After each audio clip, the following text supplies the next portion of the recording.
Alright, what's going on, everybody? We are finally live for Falcons and Vikings. We're a few plays in, about a minute and a half into the game, of the Falcons already inside the red zone thanks to 3 good runs from Bijan Robinson. But welcome to the stream, everybody.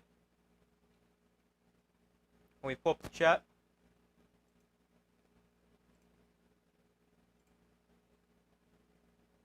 I got the Vikings in this game. I don't remember what score I said, but I did pick the Vikings. Falcons, from the Viking 18, Penix in the pistol. Bijan Robinson is behind him. Penix hands off Robinson again, and he slips pretty much at the line of scrimmage.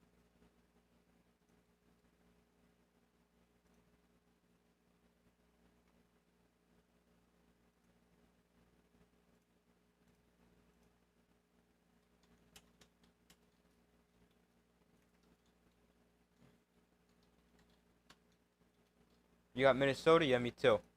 I think it'll be close, but I picked the Vikings. I don't remember what score I said. I'll check in a second.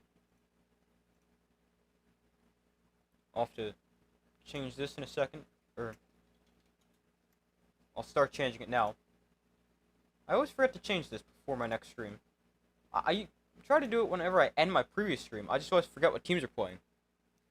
For this third down play clock winding down, the Falcons forced to call a timeout.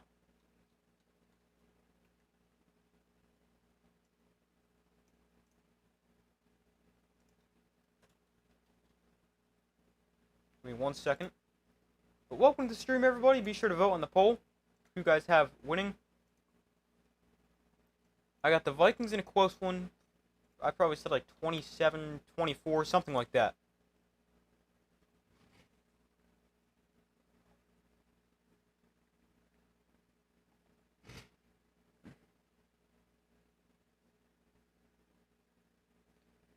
Alright. But it's a 3rd and 4 here for the Falcons. A good drive so far, all on the ground. 3rd and 4 from the Viking 18. Penix in shotgun, Bijan to his right.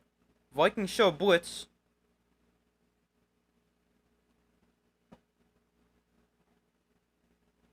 Kyle Pitts goes in motion. And Penix, no, we got play blown dead. We got a false start. Here we're going against the Falcons. Let me check my score prediction real quick. This goes against Bijan Robinson.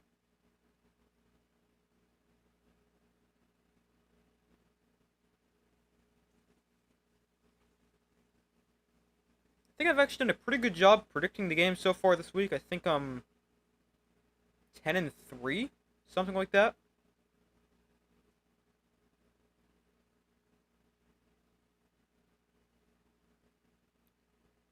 But it's a 3rd and 9 after the false start. Pitts goes across the formation. Penix low snap. Looks to throw. Has time. Penix steps up. Throws underneath. That is caught by Pitts. And he's taken down a yard short. It's going to be 4th and a yard and a half for the for the Falcons. And a good stop there for the Vikings defense. And by the way, I do have the Vikings 24-21.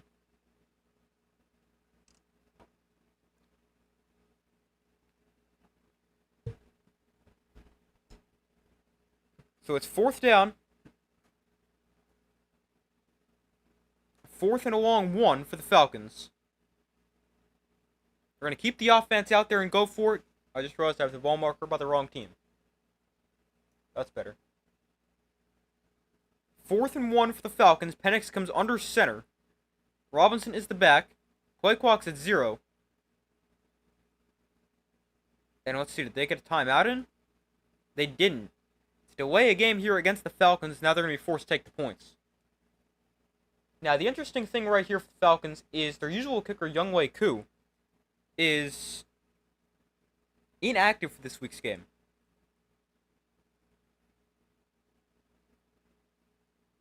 The Falcons decided to bench him after he missed potential game-tying field goal last year. And here's Parker Romo, who they elevated from their practice squad. Kicked in for the Vikings last year, went 11 of 12. What am I saying?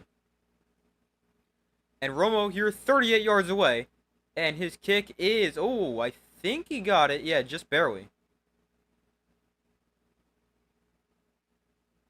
Not in by much, but it doesn't matter how much you get it in by.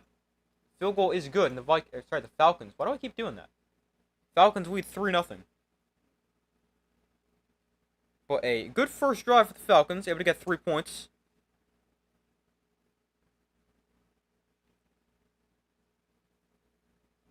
Second road game in a row. No, never mind.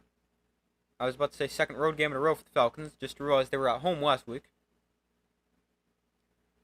It's the first home game of the year for the Vikings. First road game for the Falcons. It was a 6-play, 45-yard drive for the Falcons.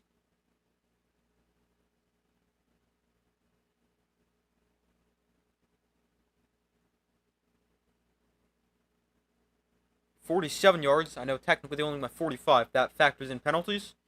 But 47 yards for Bijan Robinson on just 4 carries. 11.8 per carry. And then Penix completed his only pass for 8 yards.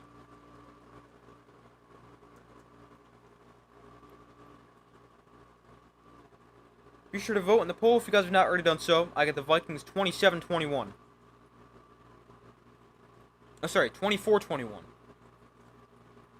But welcome to the stream, everybody. The Falcons and the Vikings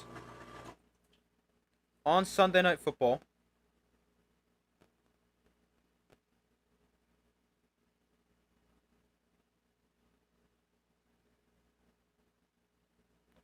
Falcons made a 38-yard field goal from Parker Romo. And the Vikings going to get the ball for their first possession.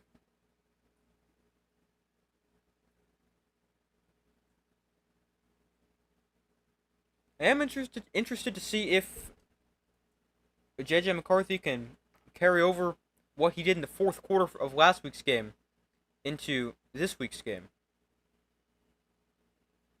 If you're the Vikings, obviously you would hope that's the case.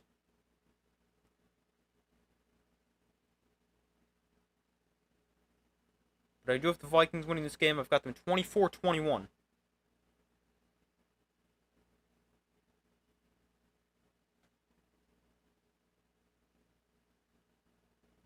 It's a battle of second-year quarterbacks. Both these quarterbacks met in the 2023 College Football National Championship game, where obviously Michigan beat Washington 31-14, 34-15, something like that.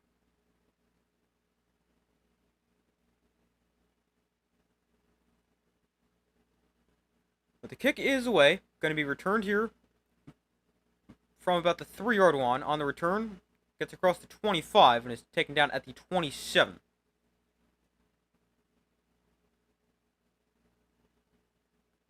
So McCarthy and the Vikings offense on the field for their first possession. Down by 3. Got off to a very slow start last week. But then we're a lot better in the fourth quarter. Something to note, no left tackle Christian Darrisaw again for the Vikings. So second string left tackle in there was a problem last week against the Bears. First and 10, McCarthy to throw, throwing outside for Naylor. And they're going to say he made the catch. A sliding catch over on the sideline. Didn't know if he stayed in bounds.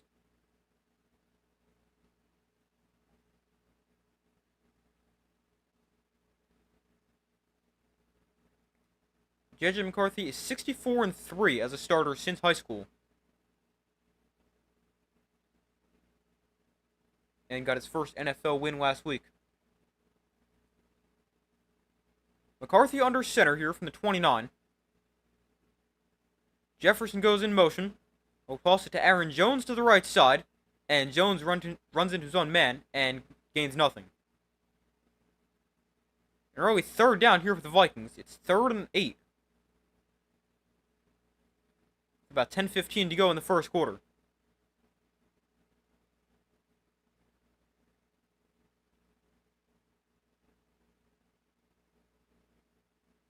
Jones ran into his right tackle, Brian O'Neill.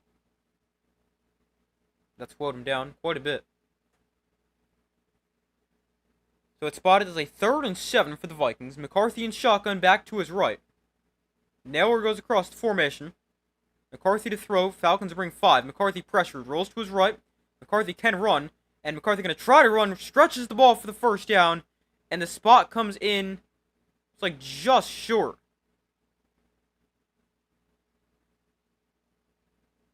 Yeah, it's 4th and less than a yard.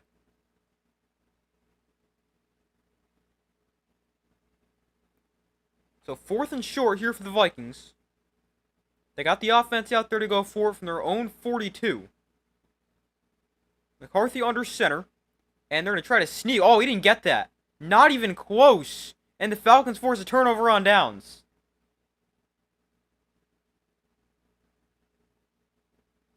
While the Falcons defense with a big 4th down stop early in this game.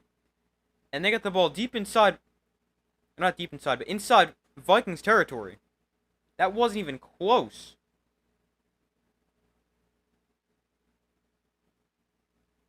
They say didn't even get back to the line of scrimmage.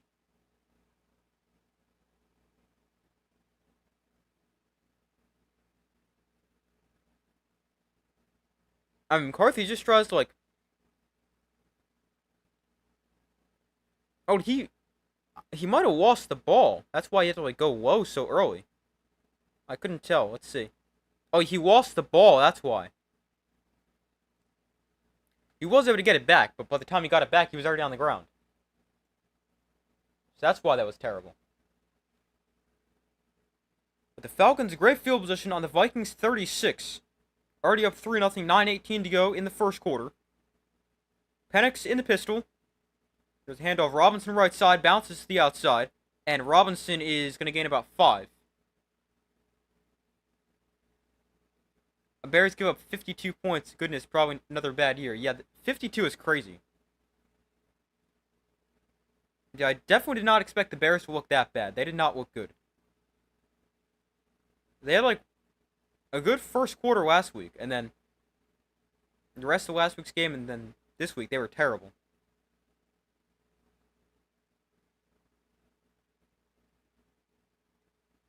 So 2nd and 4. Penix in the pistol. Off play action here. Penix pressure. It sets up the screen for Robinson. Got blockers out in front. And he's got a first down still on his feet. And eventually taken down at about the 20-yard line. A nice catch and run there. First down for the Falcons.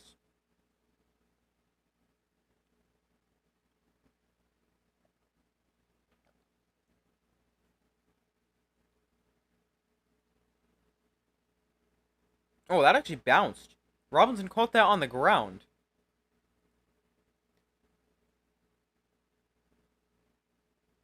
They ruled it a catch on the field, but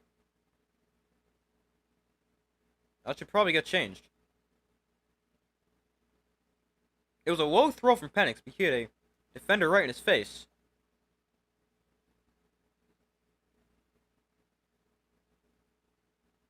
We got 8:06 to go in the first quarter. Falcons up 3-0.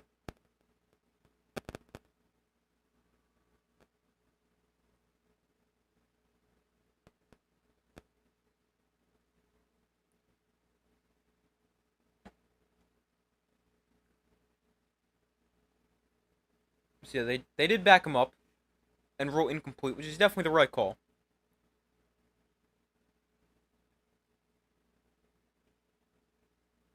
They put time back on the clock too. 8:44 to go. Now the down marker's wrong. It's 3rd down, not 4th down.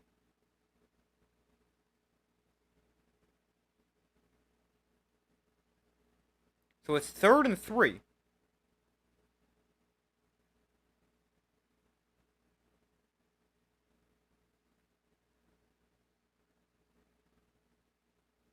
Penix in shotgun. Robinson to his left. It's a 3rd and 3.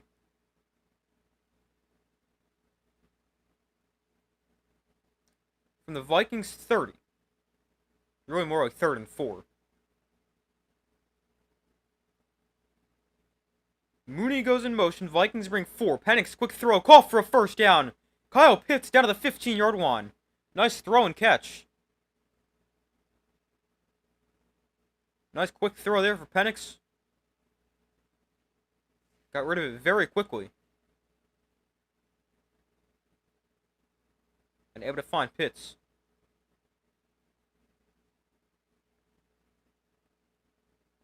Maybe this is the year Kyle Pitts finally takes that jump.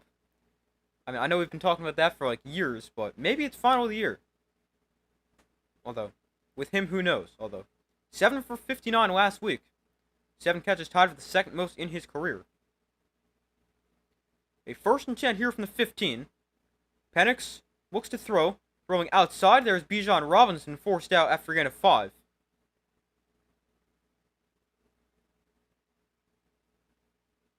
Gotten the ball to his hands quite a bit so far.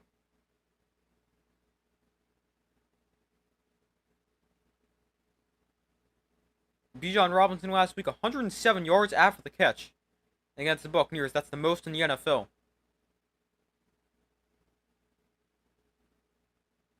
And there's probably a lot of guys who didn't even have 100 receiving yards.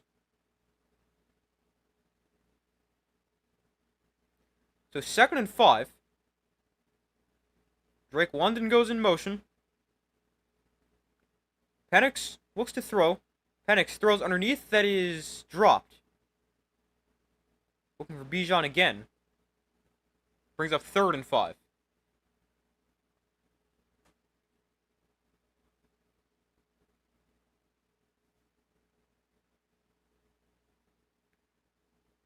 So 7 minutes to go in the first quarter. 3rd and 5 for the Falcons.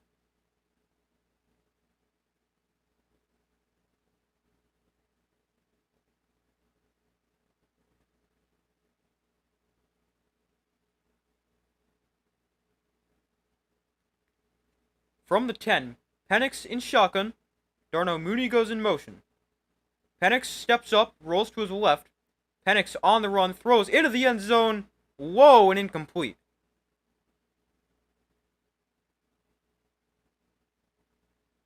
So it'll be 4th and 5 for the Falcons. And probably another field goal try. Kansas City 0-2, who would have thought? Yeah, I mean, it is very surprising that the Chiefs are 0-2, although, I mean, they have played 2 really good teams in the Chargers and Eagles, but, I mean, with how good they've been, you would expect them to win 1, but to see them 0-2 is a little surprising. Although, they get the Giants next week, so that should be their first win. Well, the Giants look pretty good today.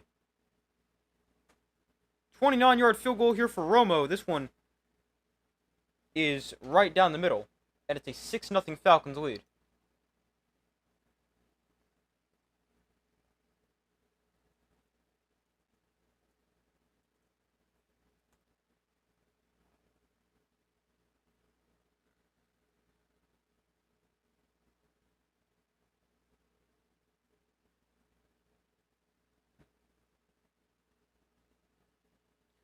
But, I mean, starting 0-2 and making the playoffs isn't super likely, but, I mean, when it's a team like the Chiefs, you would expect them to.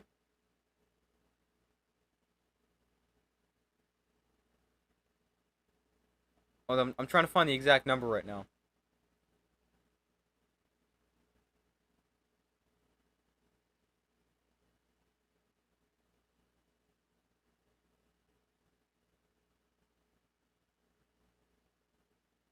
Alright, from 2020 to 2024, so 2020 to now, I mean, really last year, but obviously we don't know if the teams who started 0-2 this year are going to make the playoffs. But from 2020 to 2024, 42 teams started 0-2, and only 5 of them made the playoffs. That's an 11.9% chance.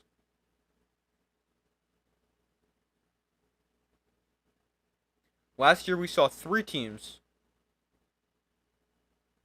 make the playoffs after going 0-2. With the Ravens, Rams, and Broncos all making the playoffs.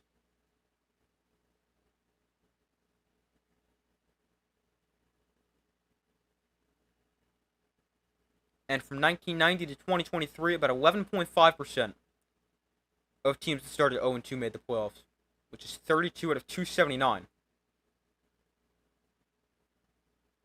So, I mean, the chances definitely don't look great if you look at the odds, but knowing the Chiefs, they're that good, you would expect them to still be able to make the playoffs. Even though they had a rough start.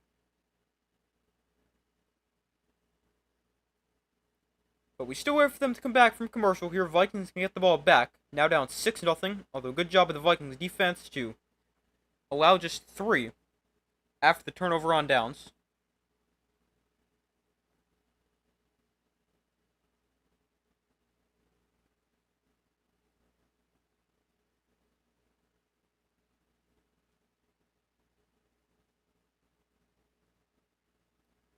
So it's a 6-0 Falcon lead, 6:48 to go in the first quarter.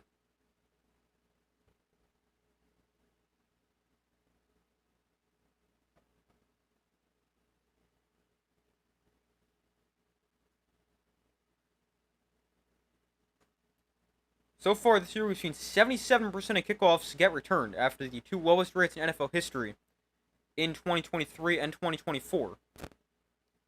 This one going to be brought out as well from about the goal line. And on the return, Vikings got some space, and he's tripped up. At about the 23, a flag is down.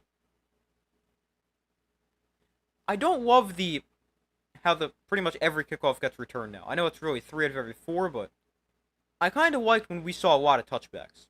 Mainly because the touchback now, the teams are kicking it short, because the touchback is to the 35 if you kick it into the end zone, which is ridiculous. I like touchbacks at the 25, and in that way, the kicking team just kicks it out of the end zone. I mean, it's nice to see returns, but it's hard to explain it. Like, yes, it's nice to see the returns, but I don't like the changes they've made to encourage more returns. Let's put it that way. 1st and 10 here from the 14. Jones breaks the tackle and breaks off a 7-yard run. By the way, after the penalty, they started at their own... Where was that?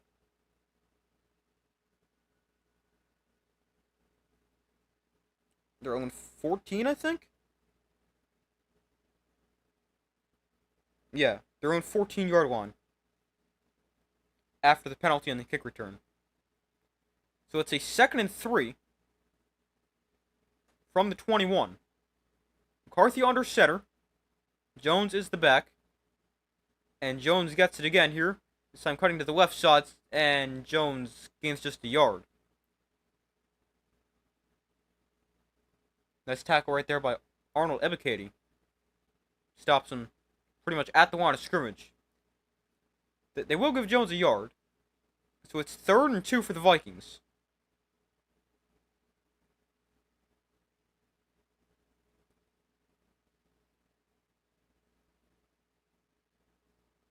So McCarthy in shotgun, Jordan Mason is the back, lined up to his left. Ball on their own 22. Falcons bring 5. McCarthy pressured. McCarthy goes down for a sack. Back at the 13-yard line, McCarthy is sacked, and the Falcons defense forced a 3 and out.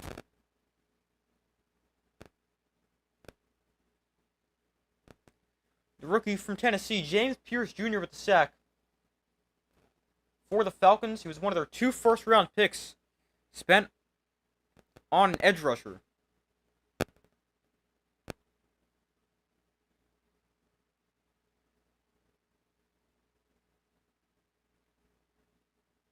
So it's 4th and 11.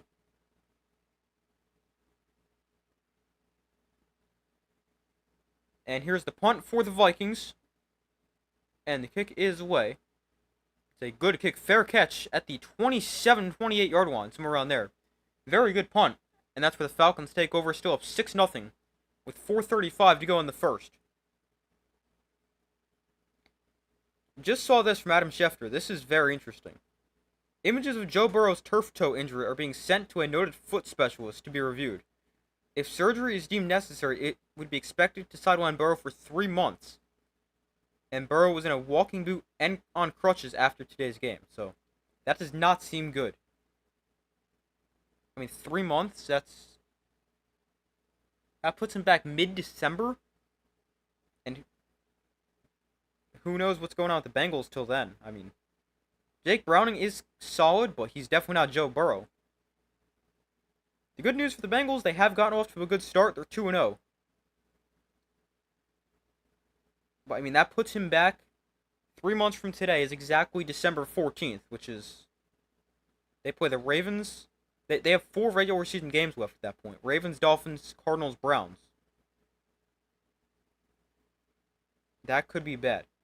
And I mean, this Bengals schedule is not that easy. Like, I'm looking at their next 4 or 5 games alone. They go the Vikings, Broncos, Lions, Packers, and Steelers. That's not an easy stretch. And now they'll have to be without Burrow for at least 1 or 2 of those games. Probably more. But obviously, hopefully Burrow's okay. And that does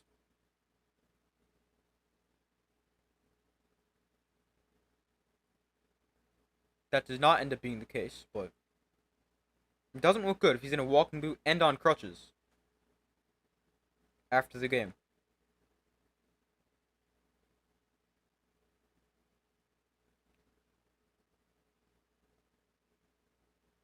Now, Jake Browning, after Burrow left the game today, he threw for 241 yards, 2 touchdowns, but also 3 interceptions.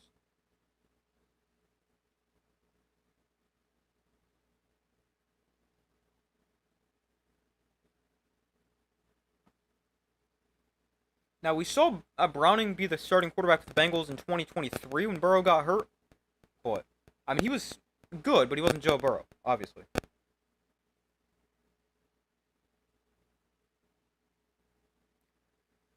So the Falcons take over.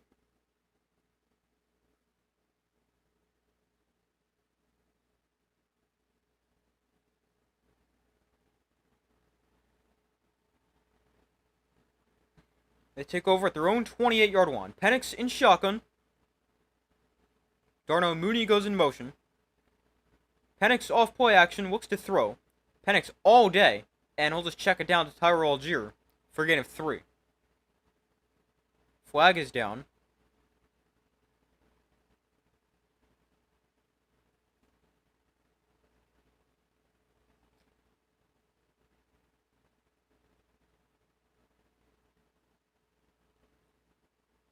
Looks like they're going to call illegal contact.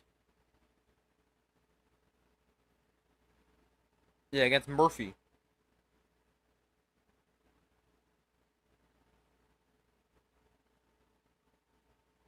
Byron Murphy last year, 6 interceptions, was tied for 3rd in the NFL. Also 14 passes defended and a forced fumble.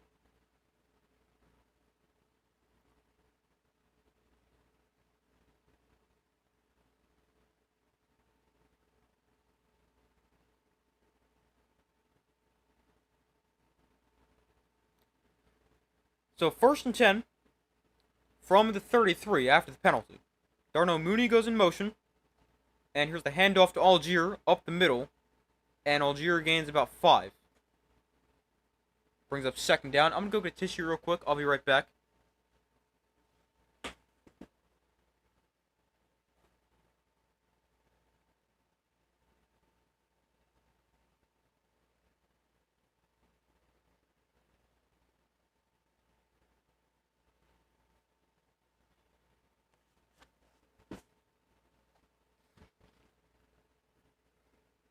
Oh, they just put this up. Vikings have 4 notable defenders. Andrew Van Ginkel, Harrison Smith, Blake Cashman, and Jeff Okuda all out for this game. 2nd and 5, another handoff to Algier, and another 5 yards for him. 1st down, Falcons.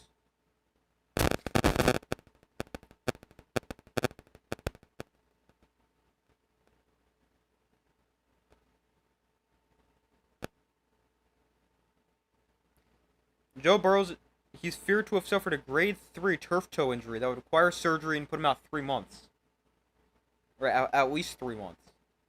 That does not sound good for the Bengals.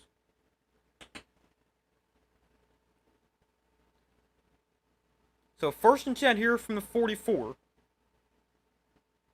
Penix in the pistol. Off play action, Penix pressured. Penix throws downfield, caught by Pitts. Kyle Pitts taken down for a gain of 13, but another nice throw and catch from Penix to Pitts, and a 1st down for the Falcons.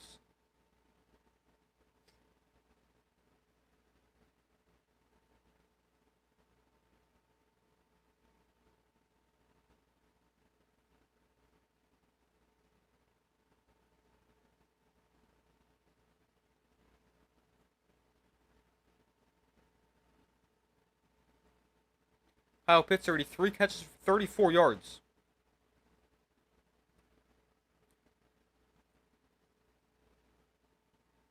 And here we got a flag that comes in. It's going to be a false start.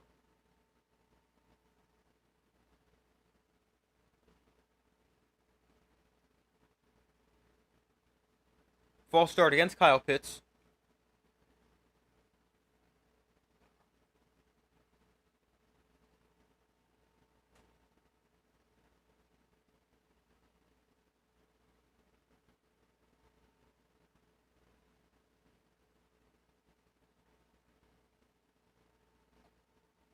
So 1st and 15 from the 49. The Vikings 49, that is. Penix, again, going to look to throw. Penix rolling right, throws over the middle, caught, wide open, Drake London. Oh, he lost the ball! London fumbles, and it's scooped up by the Vikings. They return it to the 33-yard line. London had a nice chunk play there for the Falcons, but he just loses the ball, and the Vikings come away with it.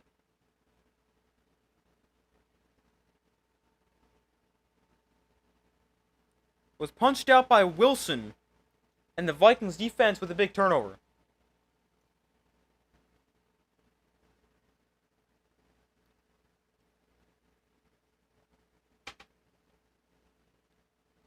I mean, that is a huge turnover forced by the Vikings defense, because the Falcons, they were putting together another good drive.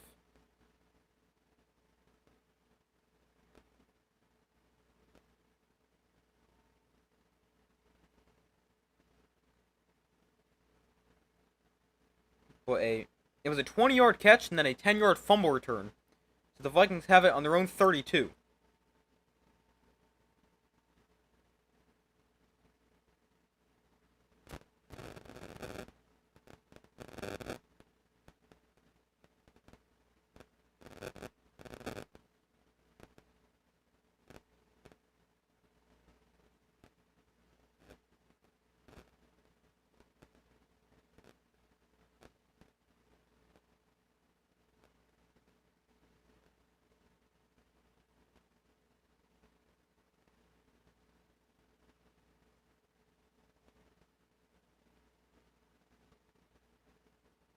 Oh wow, just saw this stat. This is really interesting. So Russell Wilson threw for at least 450 yards today. And the last 3 times a quarterback has had 450 plus yards in a game was Russell Wilson today, and Jared Goff did it last year, Jameis Winston also did it last year. All 3 of those games, the quarterback who threw for at least 450 yards lost.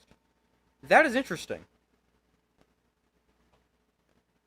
The last one, quarterback to throw for 450 yards and win was Kirk Cousins, who did it early last year on Thursday Night Football.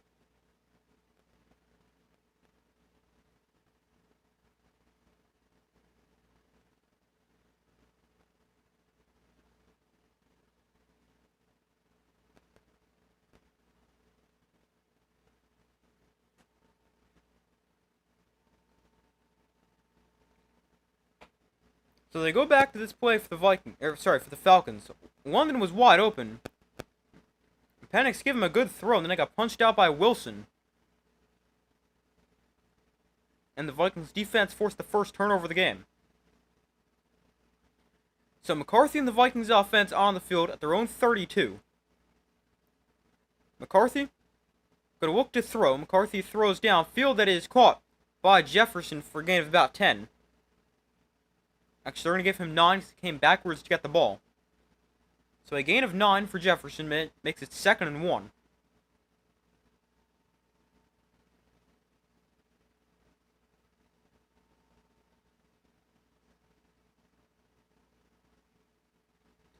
Jefferson last year, 1,533 yards. That was 2nd in the NFL, only behind his former LSU teammate Jamar Chase. He had about 1,700. So it's 2nd and 1. McCarthy, hands off. Mason left side. And Mason goes nowhere. Lost a yard. And it's 3rd and 2.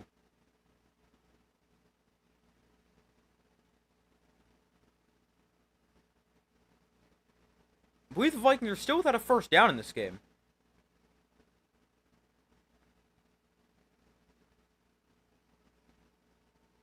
That was a weird handoff from McCarthy. He looked like he really had to, like, rush to get out there and hand him off to the outside. I mean, it was an outside handoff. That looked like he had to stretch unusually far. So 3rd and 2 from their own 40. Hawkinson goes in motion. And they're going to run this here. Mason straight up the middle. Has a first down. Got 3, needed 2.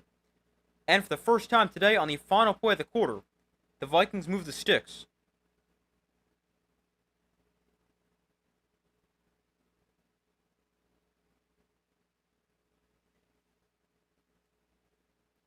But at the end of quarter number 1, Falcons up 6-0.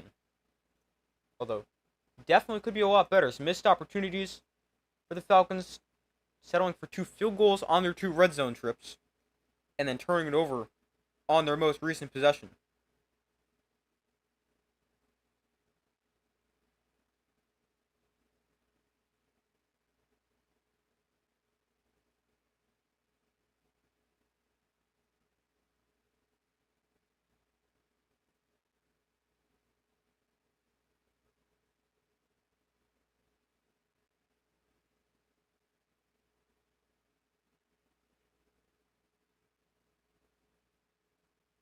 But in that first quarter, Falcons outgained the Vikings 122-18. Falcons also had the ball for nearly 10 minutes. But because they were not good in the red zone and the turnover, the game is still very close. I mean, a 6-point game. Could be a lot worse. I mean, if you're the Vikings, you could realistically be down 21-0 at this point. It sounds really bad, but if the Falcons had a red zone offense, they would have at least 1 touchdown. Red zone offense makes me think of the Giants today. They were so bad in the red zone. They went 1 for 5. Imagine if they scored another touchdown. They would have won.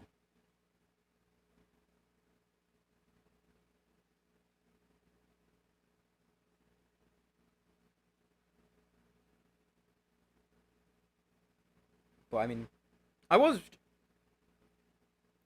pretty impressed with how the Giants looked today. I mean, was it amazing? No. But the offense looked really good.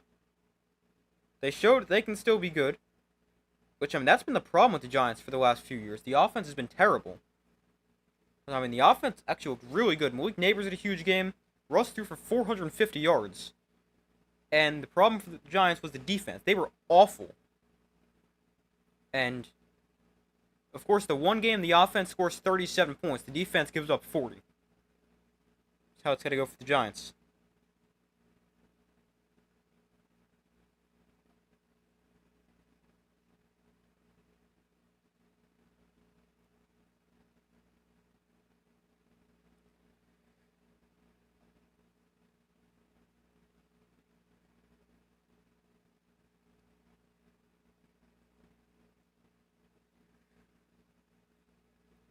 The Vikings was just 19 yards of offense in the first quarter today, just 23 yards last week in the first quarter.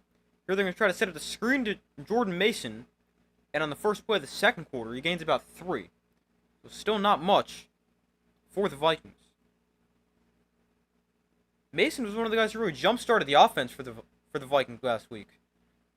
They gave him the ball a little bit in the fourth quarter, played pretty well, and really got the offense going as a whole.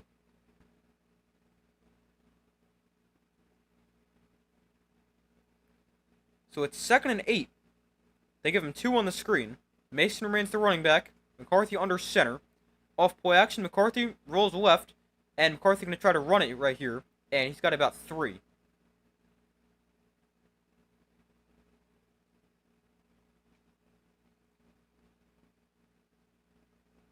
Looks like that was a one-read play.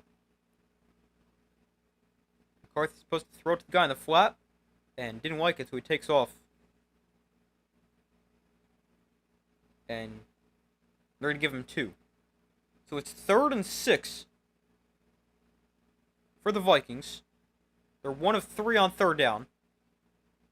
Have just 1 first down in the game. McCarthy and shotgun back to his left. Falcons bring 5. McCarthy throws to the outside, high, but caught. Caught by Jalen Naylor, and a first down for the Vikings.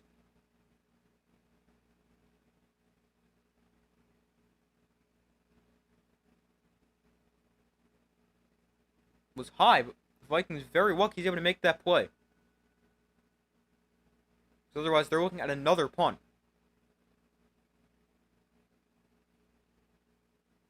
And that's a nice catch.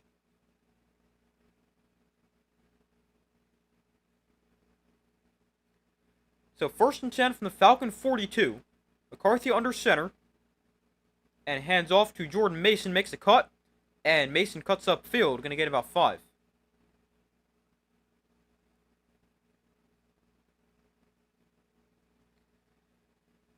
Vikings still looking for their first points. I was trailing 6-0.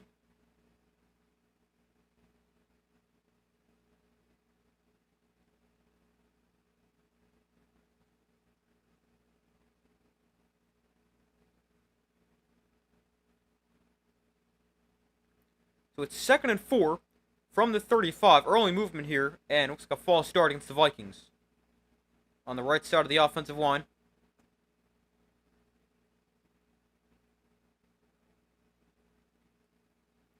It's against right guard Will Fries. In his first year with the Vikings, signed a big deal with them in free agency.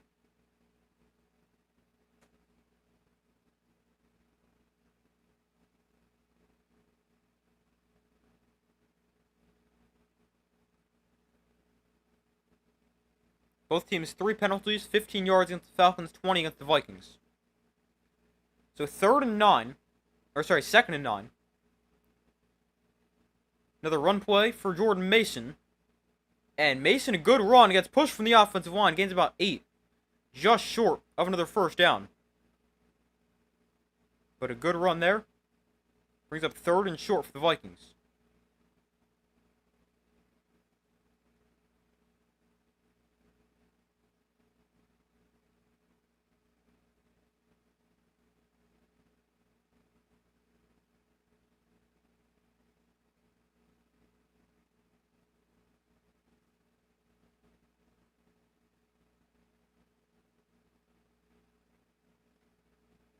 So it's 3rd and 1. Could be 4-down territory if you don't get this. McCarthy, hands off. Mason straight ahead. He falls forward for a first down. Not much, but got enough.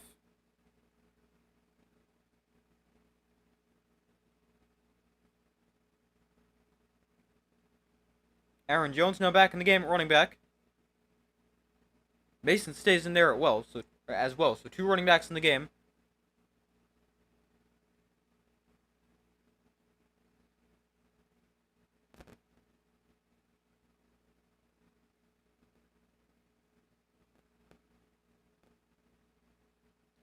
So 1st and 10 from the 30. McCarthy steps up, runs into his lineman, and gets sacked. McCarthy sacked for the 2nd time.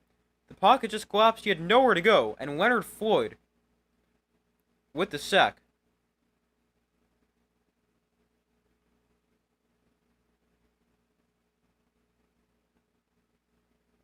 Heard this stat today when I was watching the Giants.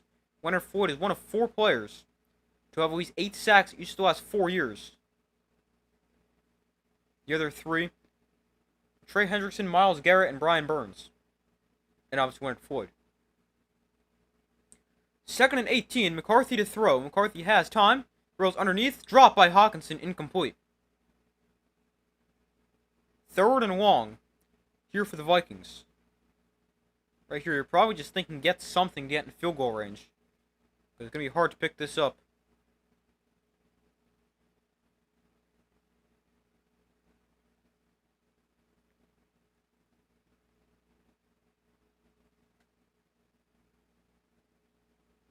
It hits Hawkinson right in the hands. Just can't catch it. But 3rd and 18, empty backfield for McCarthy. Play clock at 5. McCarthy going to look to throw. Falcons rush 4.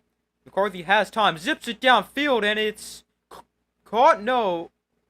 Yeah, they're going to say caught. Adam Thielen makes the catch.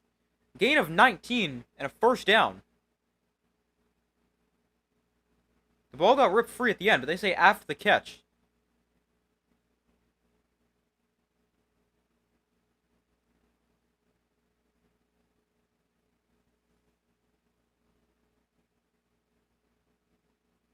But a first down for the Vikings and a nice conversion on 3rd and long.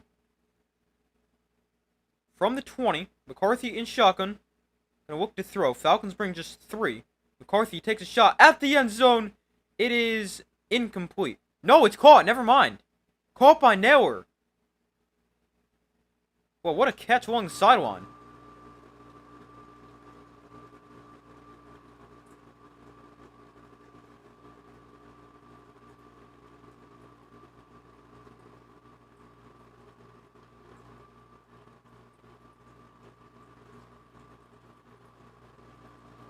Oh, Falcons only had 10 guys on the field on that play. But a great throw and catch from McCarthy to Naylor sets him up 1st and goal at the 2. Naylor goes in motion. They fake the toss. McCarthy tossed it, didn't mean to. And now McCarthy is going to throw to the back of the end zone, incomplete. He was supposed to fake the toss, but he dropped it when he did so. And then eventually picked it back up and threw incomplete at the back of the end zone.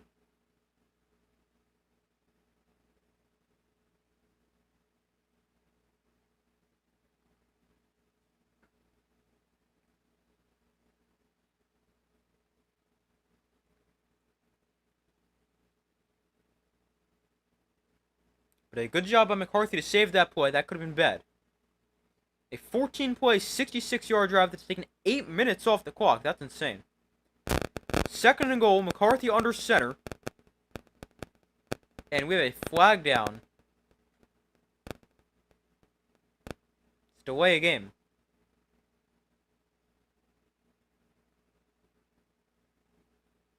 The Vikings with the delay a game backs them up 5. From the 2 back to the 7. And it's 2nd and goal still. 8.5 minutes to go in the first half.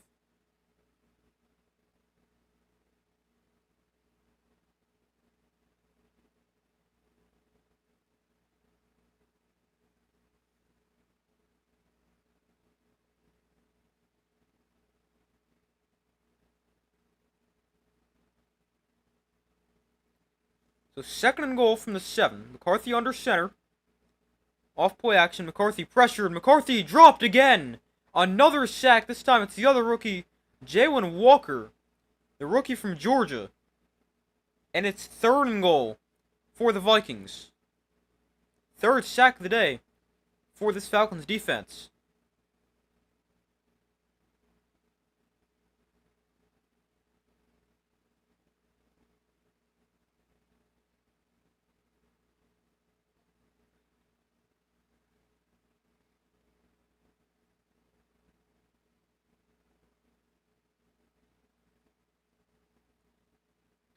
So 3rd and goal from the 14. McCarthy to throw.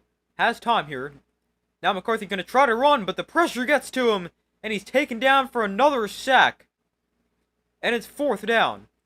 McCarthy thought he had a lane to run, but that closed quickly.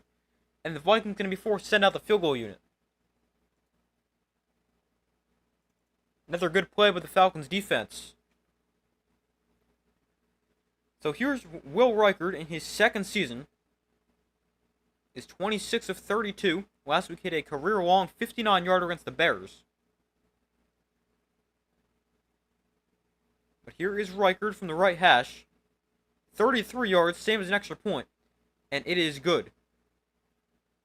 So it's 6-3. The Falcons lead the Vikings. With 7:06 to go in the first half. That was a really long drive for the Vikings just to get 3 points.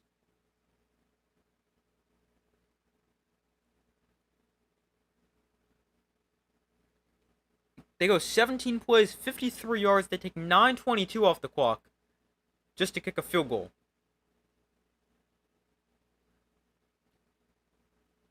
I mean, even if you only got 3, the one thing that does do is it gives your defense a break because the Vikings defense was on the field a lot before that drive.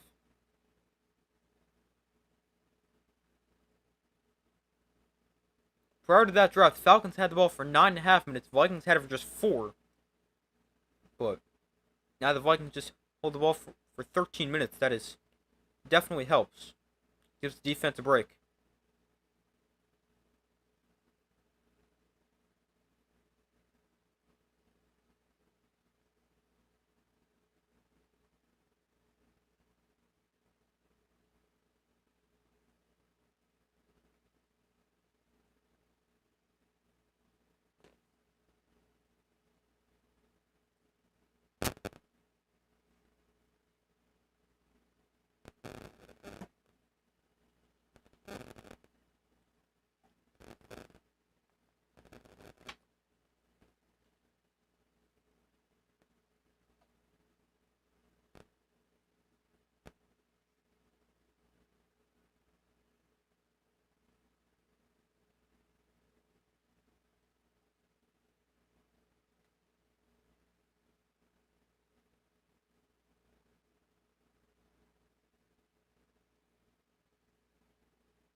Hold on 1 second.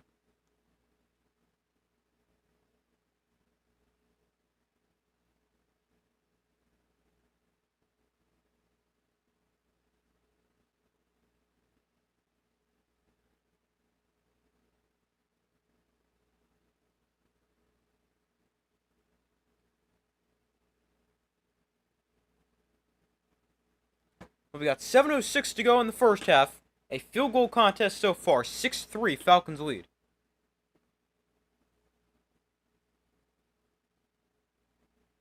Falcons get the ball back here. Had a good drive there last time, but obviously fumbled. And this kick is dropped, but then picked up the 2-yard line. And on the return, it's returned to the 23. That drop really messed up the timing of everything on that. But let's see what the Falcons can do here for their 4th drive. Michael Penix Jr. in his career grew up in Florida.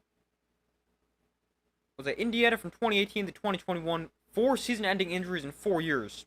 And at Washington was great. Was the Heisman runner-up in 2023. Led them to the national championship game. Was the 8th overall pick in the 2024 draft. So 7 minutes to go in the first half. Penix in shotgun. And hands off to Bijan Robinson right up the middle. And Robinson, a good first down run, gains 7.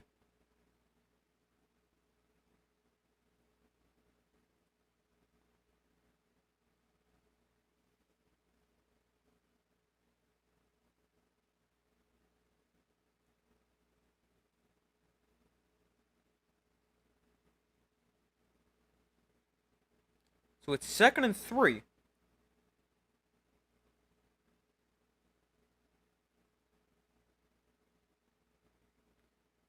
Penix in shotgun. Or technically in the pistol, actually. And here's another handoff. Robinson, this time not as much. It's going to gain just 2. And it's 3rd and short.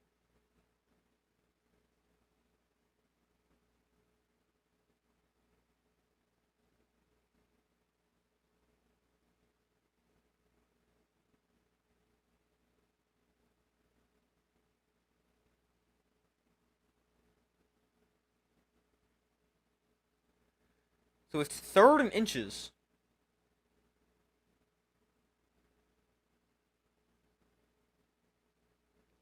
Penix under center. They go I formation. And Penix, they hand it off to the fullback. Or the guy they line up at fullback, Tyler Algier. And he gains 3 for a first down. That's the advantage of having 2 good running backs for the Falcons. Obviously, Bijan Robinson's great, but Tyler Algier is a very underrated 2nd running back. And he can be a very effective runner. I mean, we saw what he can do as a rookie when he had a good year.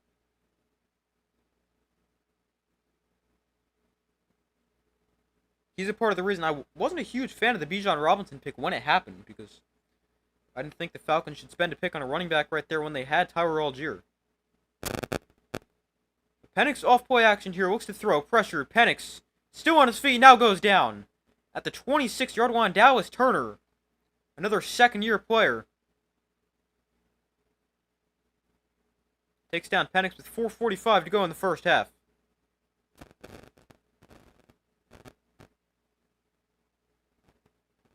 But Tyler Algier in his rookie year actually had over 1,000 yards for the Falcons and averaged 4.9 yards a carry.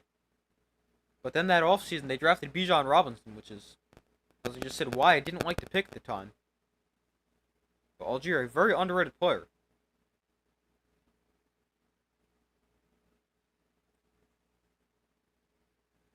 So 2nd and 20 after the sack. Penix looks to throw. Underneath, incomplete.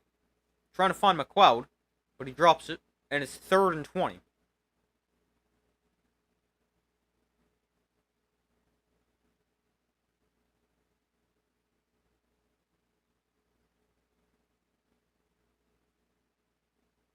Also, Ray McLeod wearing 34 as a wide receiver just doesn't look right. I mean, 34? Like, pick a different number. I mean, 34 it just looks terrible on a receiver.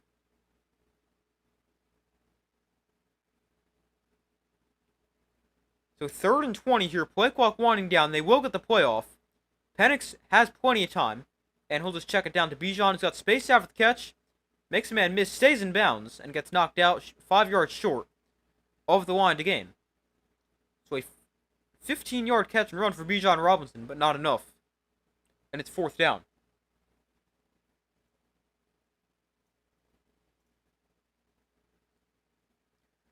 So the Falcons forced to punt for the first time.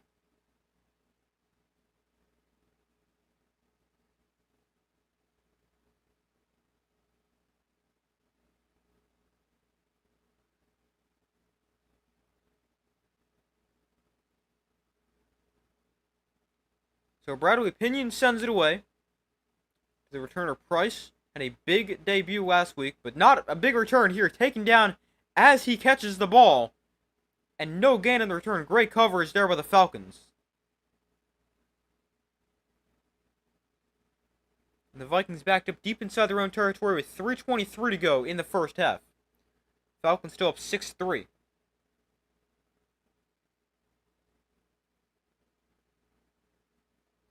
A 46-yard punt, nothing on the return.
Hold on 1 second.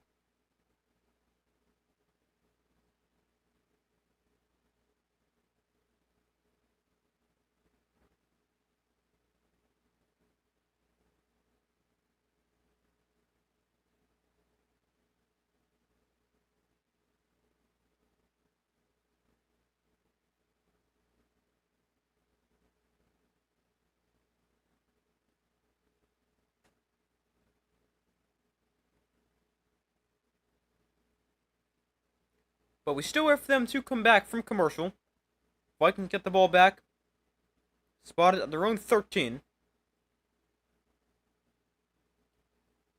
The Falcons defense tonight has done a great job pressuring J.J. McCarthy. He's been pressuring 9 of 14 dropbacks, sacked 4 times.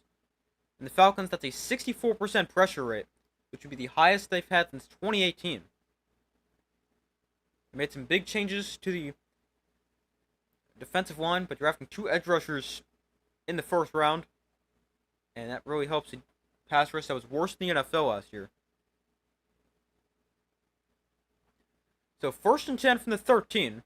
There's a handoff to Aaron Jones, and Jones going to gain about 6. Getting it to the 19.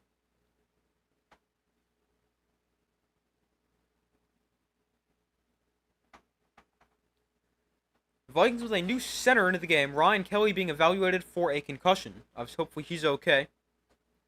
They have Michael Juergens in there, a former 7th round pick in 2024. Is the new center for the Vikings. Snap looks fine. McCarthy throws underneath, caught. First down to Adam Thielen for a gain of 6.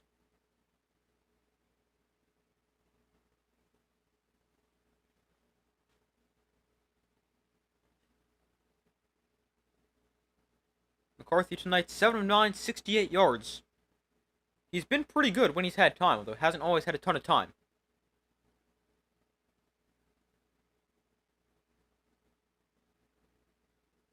Now the Vikings actually playing with 2 backups. Left tackle and center. McCarthy under center here. Off play action, McCarthy looks to throw. Steps in and one to the outside, that is intercepted! Wow, what an interception there for the Falcons! Wow. McCarthy gets picked. He's trying to find Naylor again, but he throws too far to the inside. And he gets picked off by Bowman. That's a nice catch by a defensive player.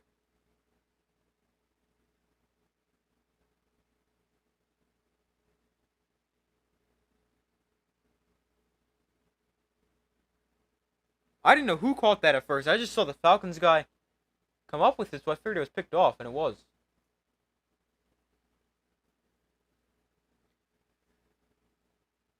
But let's see if the Falcons can capitalize off that. Still no touchdowns in this game. 2 field goals for the Falcons, 1 for the Vikings. Penix hands off. Bijan up the middle, gains 3. And that brings us to the 2-minute warning.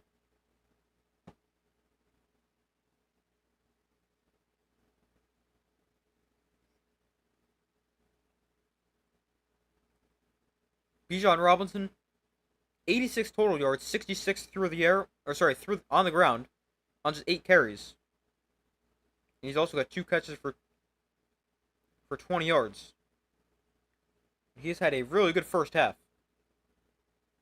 Now the rest of the Falcons' offense hasn't been great. Definitely can get in the end zone.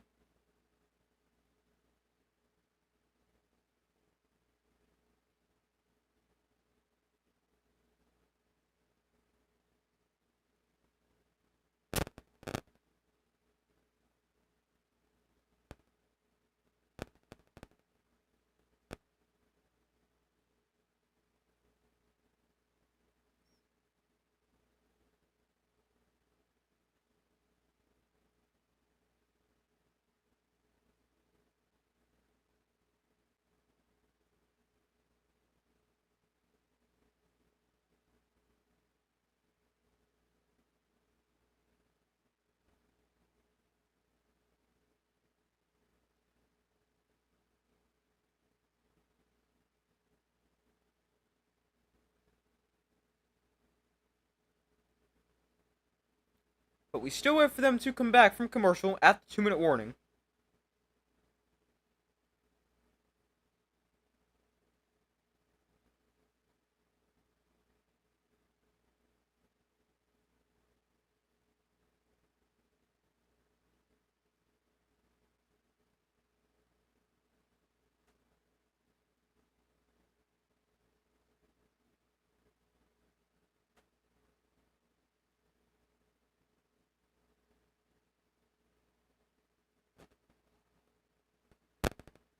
Yeah, we still wait for them to come back from commercial.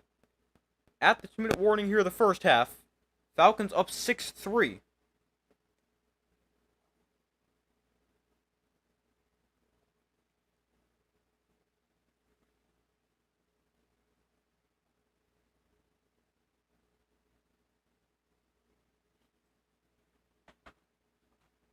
Second and 7 here for the Falcons. Minute 59 to go in the first half.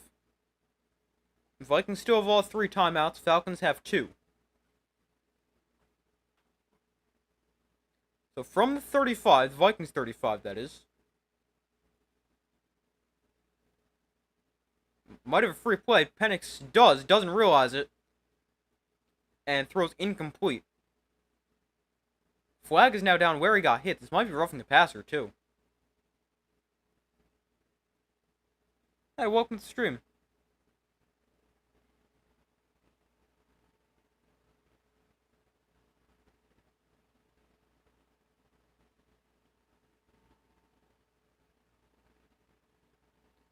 We got an offsides call against the Vikings. But it's a hold, not roughing the passer. So the foul's offset, and we got an injured Viking down in the play. It's Jonathan Grenard, the guy who jumped off sides.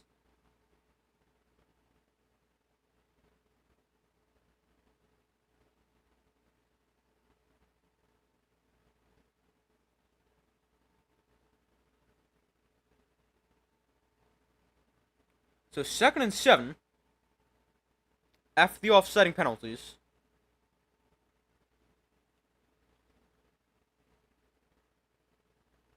Hopefully Grenard is okay.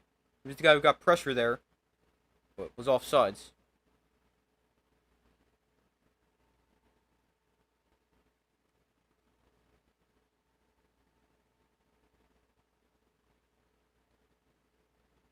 The Vikings and Packers both make the playoffs.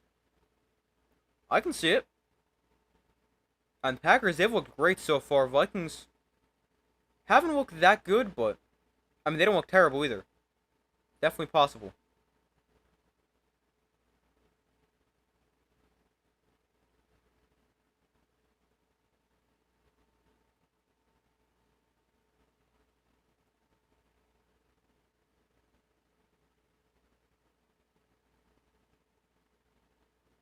Grenard in his 7th season, back-to-back years of 12 sacks. In his second year with the Vikings after the first 4 with the Texans.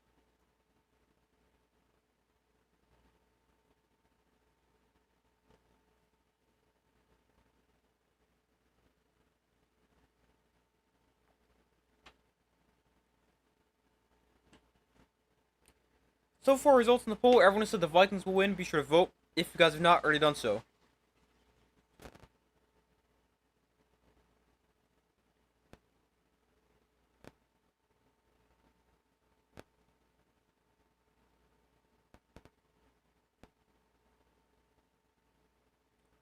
But we still wait for them to come back from commercial. Falcons with a second and 7.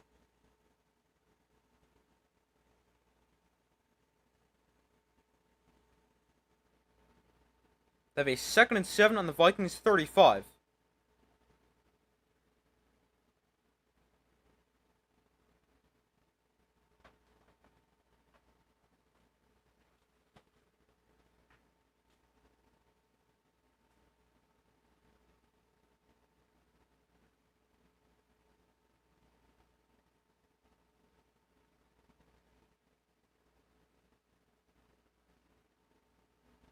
So Grenard looks okay on the sideline.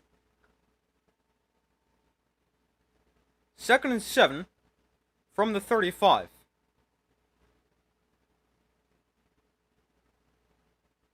Penix hands off, Robinson right side, and Bijan Robinson gonna gain about 6. Make it 3rd and 1. Hey, how's it going? This hasn't been a great game. Yeah, not great so far, but I mean, at least it's been close, but nothing too great. Happy for Kyler Murray, and even happier for Indiana Jones, aka formerly Danny Dimes, Daniel Jones.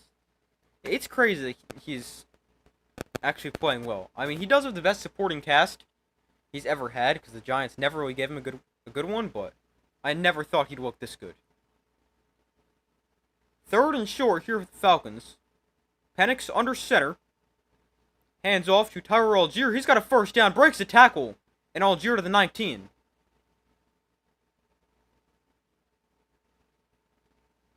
Might pick up Jones in fantasy. Not a bad idea if he keeps playing the way he is.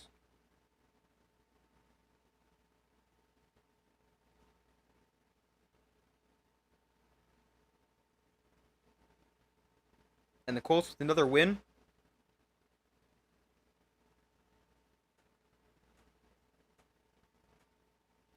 Penix to throw here.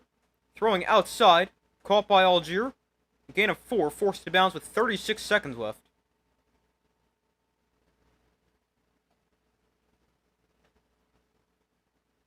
Also, sorry for the Giants. Yeah, I don't know how they lost that game.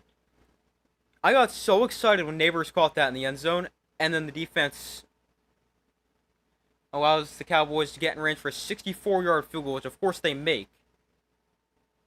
And they have multiple opportunities in overtime and still can't get any points. So 2nd and 6. Penix to throw here. Has time. Penix takes a shot at the end zone, incomplete. Stops the clock with 33 seconds left. Both teams with 2 timeouts left. Brings up 3rd and 6.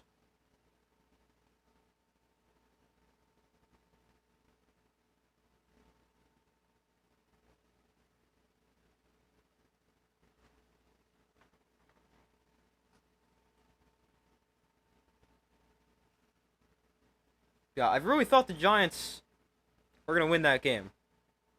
They played pretty well, except for the defense. Can't be allowing 40 points. 3rd and 6 here for the Falcons.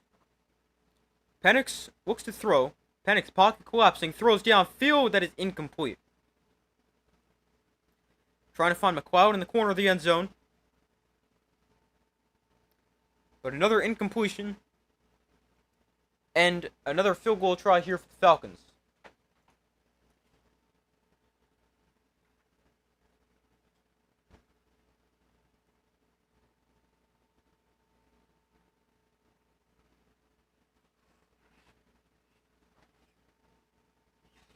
Penix just missed that throw a little bit because McLeod had a step to the outside, but Penix put him too far. But here's a 33-yard field goal try for Romo, who's 2 of 2 on the day. And this one is good. Make it 3 for 3.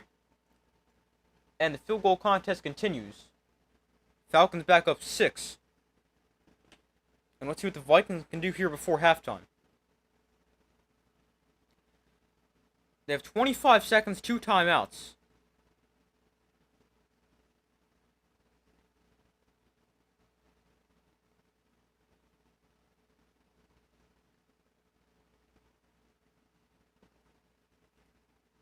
But you can take a lot of positives away from that game, yeah. That's the thing, like, obviously, yeah, it stinks they lost, but there's a lot of encouraging signs for the Giants. Russell Wilson looked really good. Malik Neighbors, Wan'Dale Robinson looked really good. The offensive line didn't look bad, which, they made a change at left tackle with putting rookie Marcus Bowe in there. That made a huge difference. And I hope he continues to start until Andrew Thomas gets back healthy. And I was even thinking of this. Bowe's got to be on the field, even when Andrew Thomas is healthy. He's too good to keep off the field right now, even though he's a 5th-round rookie. But he played really well. The kick is headed towards the sideline, going to be fielded at about the 3, just in front of the sideline. And here's Price in the return, tries to reverse the field, and looks for a cutback lane, not much. And he gets to the 21-yard line.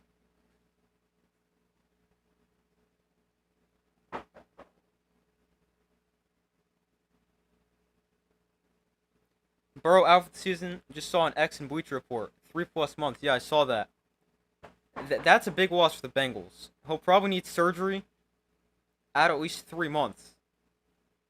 And 3 months from today puts him back with 4 games left in the regular season. That's a rough one for the Bengals. Especially with how much they rely on him. Needing their offense to be good. McCarthy looks to throw here. McCarthy pressured and sacked for the 5th time. Clock stops here with 12 seconds left. Somebody call a timeout.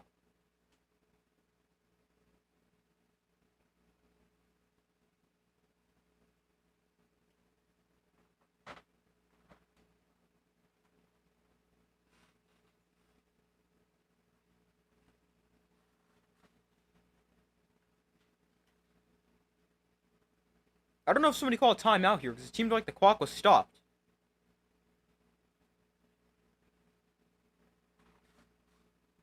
Oh, we got an injured player. For the Falcons. I don't know who that is, but hopefully they're okay.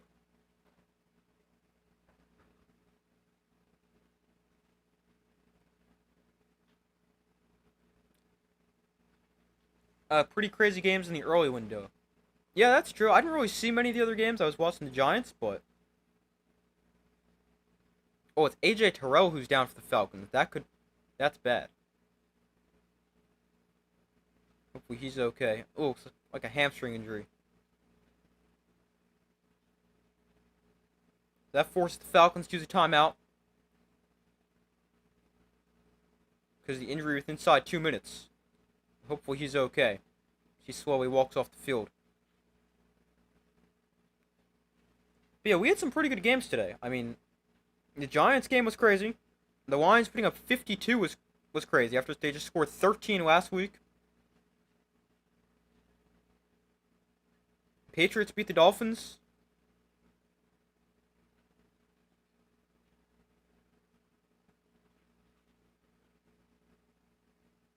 Second and 13.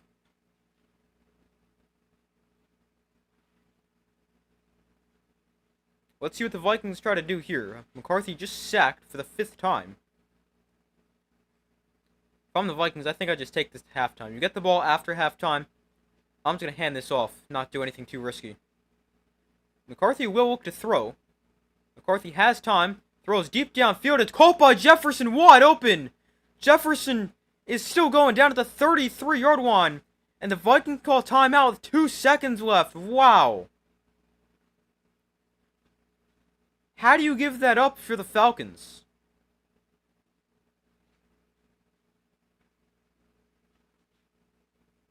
The Vikings decide to get aggressive. They leave Jefferson wide open. And he gets it all the way inside field goal range with 2 seconds left.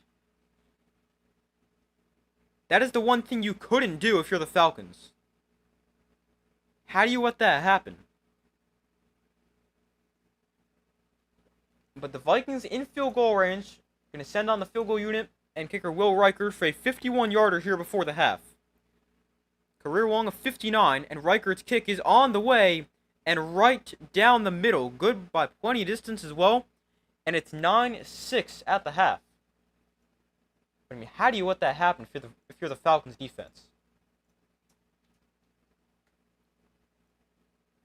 12 seconds left. And you let Jefferson come wide open and pick up like 45 to 50 yards. Let's see how many you actually got. 50 yards. A 50-yard catch and run. I don't know how you let that happen.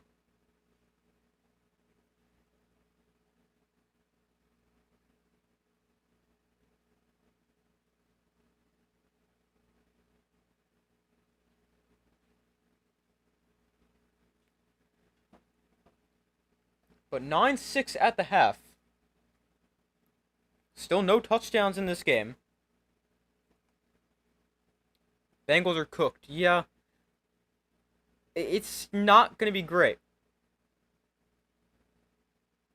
I mean, there's a chance they're fine. Like, Jake Browning wasn't that bad when he was a starter for the Bengals a few years ago. But, I mean, their defense was also not horrible then. Jake Browning went 4-3 as a starter in 2023 when Burrow got hurt. And now the Bengals need him to come up big again.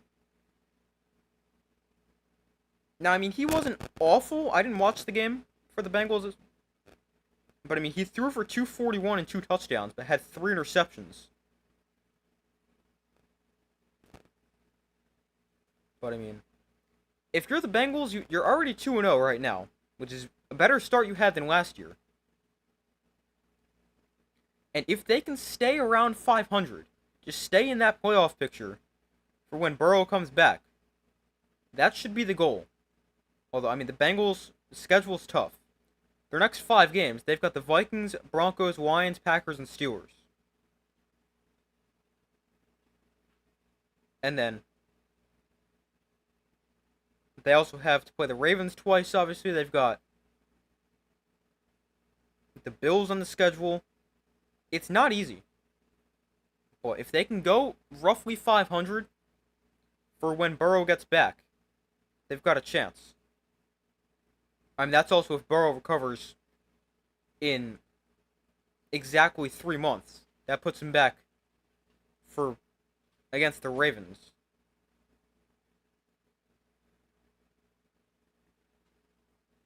But yeah, it's not looking great for the Bengals.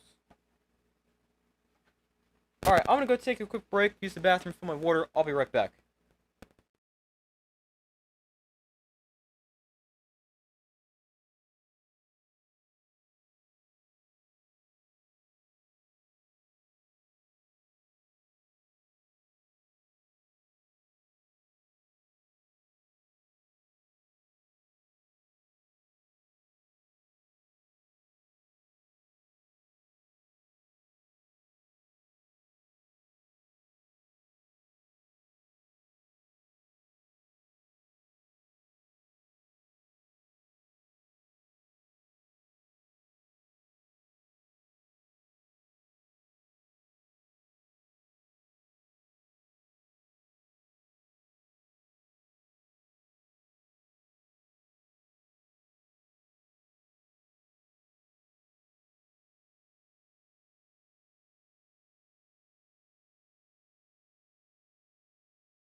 Alright, I'm back.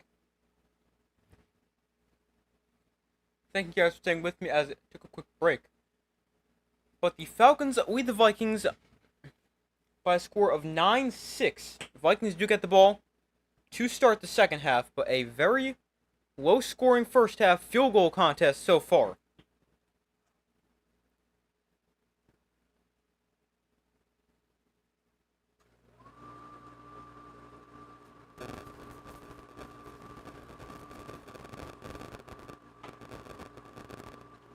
Hold on 1 second.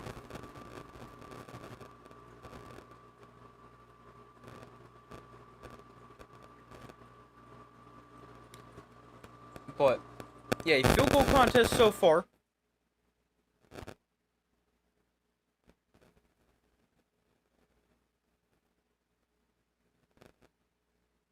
And as far as an updated score prediction goes, I really have no idea. The Vikings have not looked good, but they got that field goal before the half. Maybe that can give them some momentum heading into the second half. They can build on that. They get the ball to start the second half. So, I mean, this could really go either way still.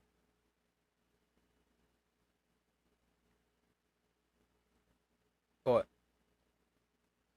this is a tough prediction. I'm just going to stick with my original prediction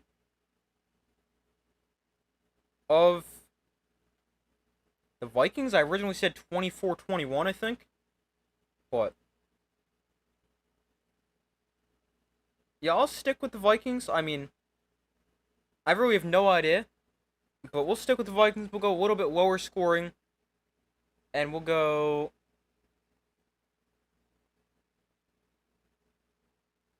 Let's see, a field goal and a touchdown to the Vikings. That's 10. Let's give another field goal. Let's say 19-16, 19-15, something like that.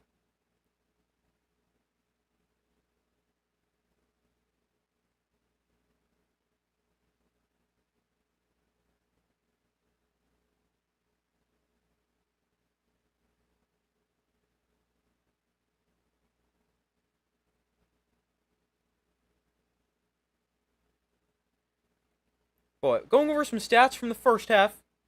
For the Falcons, Michael Penix Jr. is 7 of 13 for 76 yards, no touchdowns or interceptions. He's been sacked once. On the ground for the Falcons, Bijan Robinson, 9 carries, 72 yards. Tyler Algier, 4 carries for 25 yards. Then receiving for the Falcons, Kyle Pitts, 3 catches for 44 yards. Bijan Robinson, 2 catches for 20 yards. Drake London, 1 catch, 18 yards, also lost a fumble.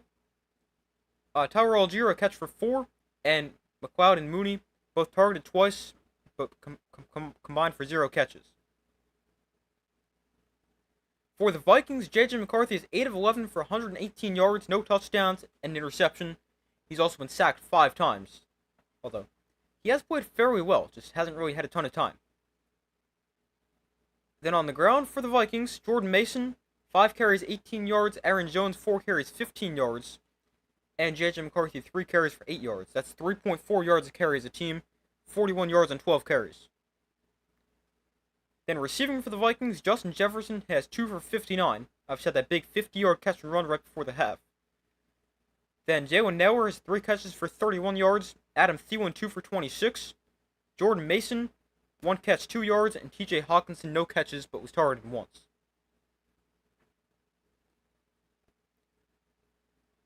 Then, going over team stats from the first half, the Falcons have 8 first downs, the Vikings with 7. Falcons 3 of 7 on third down, Vikings 4 of 7. Falcons also have not attempted a 4th down, Vikings are 0 for 1.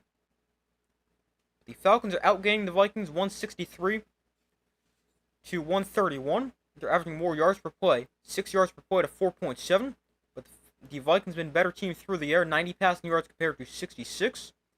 But the Falcons the better team on the ground, 97 rushing yards compared to 41 for the Vikings.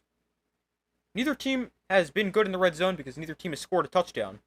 Falcons 0 touchdowns and 3 red zone trips, Vikings 0 for 1. Penalties, 3 for 14 against the Falcons, 4 for 25 against the Vikings. Both teams have turned it over once. And time possession fairly even. About 15 minutes for each team. 14:46 for the Falcons, 15:14 for the Vikings. But overall, a pretty even game. Both teams struggling to find the end zone, but not having a problem kicking field goals.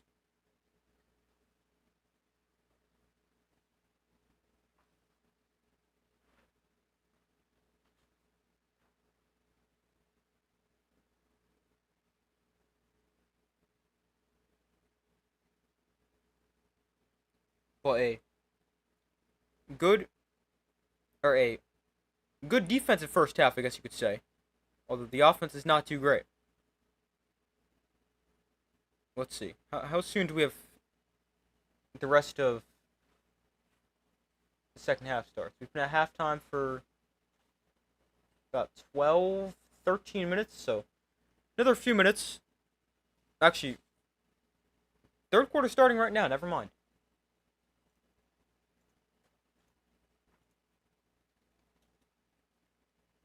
This is the first game of this season without a touchdown in the first half, although, I mean, it was just 2 weeks.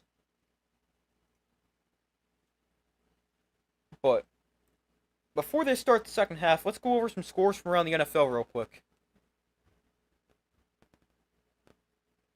The Cowboys beat the Giants 40-37 in overtime.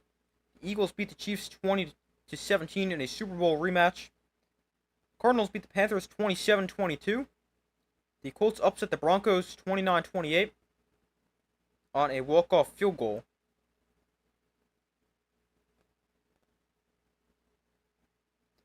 The Ravens easily beat the Browns 41-17.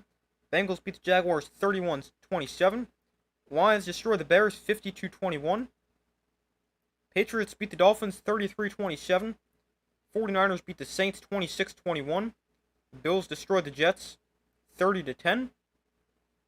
And the Seahawks beat the Steelers 31-17. And then the Rams beat the Titans 33-19. That is scores from around the NFL today. But the Vikings get the ball to start the third quarter. First half, their offense was okay. The offensive line needs to be a lot better. Already playing with the backup left tackle. Finished the half with a backup center as well. And they still have the backup center in there. But the Vikings begin on their own 22-yard line after not a great return. McCarthy under center, Jones is the back. And they'll toss it to Aaron Jones to the left side. Jones has a blocker and gains about 8. Somebody might have got their face mask pulled. One of the linemen, I thought. But no call. We got an injury update for Vikings center Ryan Kelly, the guy who I was just talking about. He is now out for the game. And Falcons corner A.J. Terrell is also out for the game with a hamstring injury. Obviously, hopefully both players are okay and have a speedy recovery. So 2nd and 2. After a good first down run. McCarthy under center. Looks to throw. McCarthy has plenty of time. Zips one downfield that is incomplete, just out of the reach of Adam Thielen. And it's 3rd down. Not a bad time to take a shot. McCarthy just missed him. Adam Thielen back with the Vikings. In his 12th year, played the first 9 years of his career with the Vikings. Then spent time with the Panthers before the Vikings traded for him a couple weeks before the season started.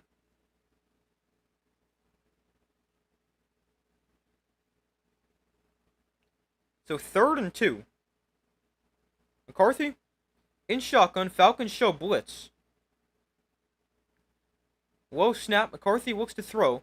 McCarthy throws. That is intercepted again. Now on the return here inside the 30. Gets a block. This might be a pick 6. No, he's not. He's tripped up at the 10-yard line, but a second interception for Bowman.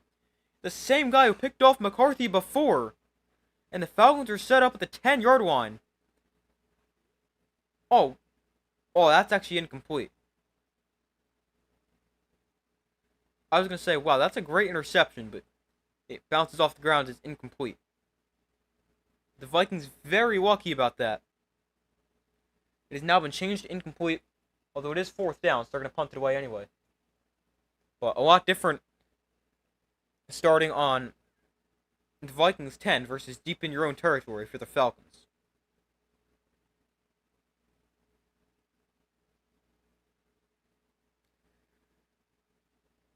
So 4th and 2, a quick 3 and out for the Vikings.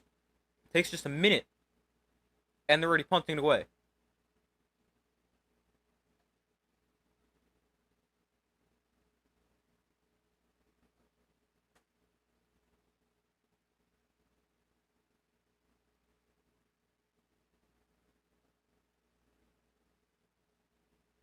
So Ryan Wright to send it away.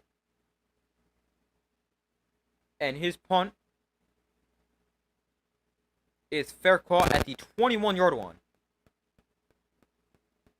And that is where the Falcons will take over for their first possession here in the second half. Penix in that first half was pretty good. Missed a couple throws, but overall pretty solid. 7 for 13, 76 yards, no touchdowns or picks. Let's see how he looks in the second half.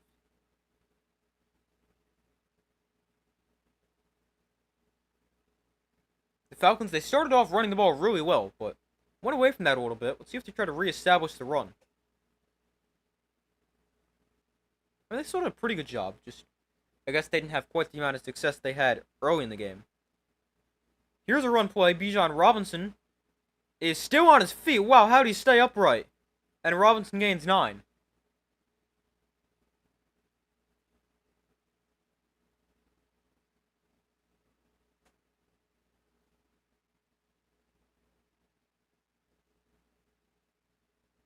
Wow, he was lying on a defender.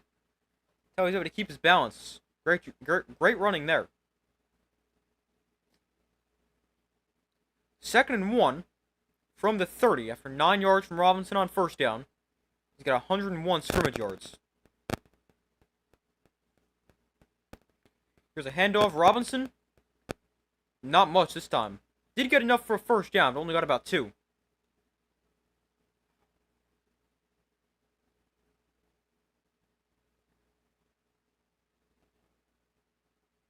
Bijan Robinson with 20 games of at least 100 scrimmage yards since 2023. That is most in the NFL, 2 ahead of Saquon Barkley and Derrick Henry. Derrick Henry actually had a really quiet game today.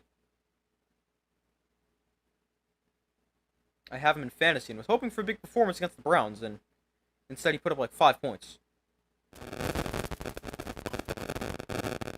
Penix to throw here flat. No, we got to play blown dead. Sorry, Derrick Henry gave me 2.3 fantasy points. He had 23 rushing yards.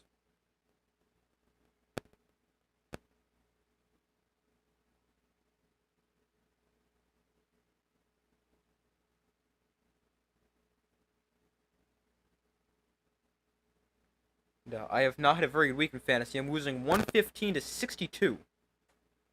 Now, I do still have 2 guys to play. I've got Mike Evans and Brock Bowers. Actually, I got 3 guys to play. Evans, Bowers, and the Texans defense, but I don't think they're going to combine for 50 points. I hope so, but probably not. 1st and 15 after the false start. Penix, quick throw, incomplete. Trying to hit London on the slant, but led him too far.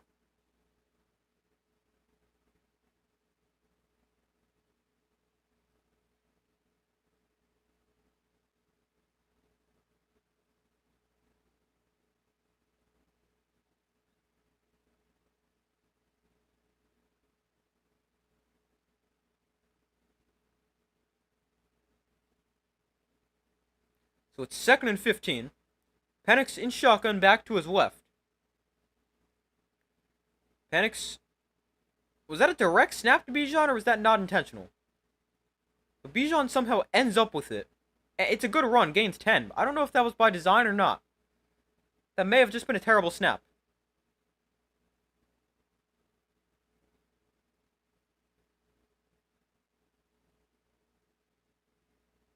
No, that was definitely not a direct snap, because all the receivers were out running a route like they were going to wait for the ball. But good job by Bijan Robinson just to make something out of nothing, because that was an awful snap. Third and 5. Penix looks to throw, pressured, throws, caught, first down. Kyle Pitts again. No, sorry, that was actually Darnell Mooney. I thought it said 8, it said 1. Mooney makes his first catch of the day and moves the sticks on third down for the Falcons.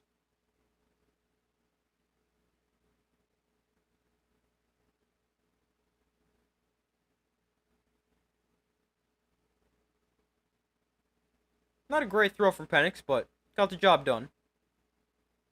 A little bit behind him. So 1st and 10 from their own 49. Algier is the back. He gets the ball here. And Algier gets nothing. Taken down at the line.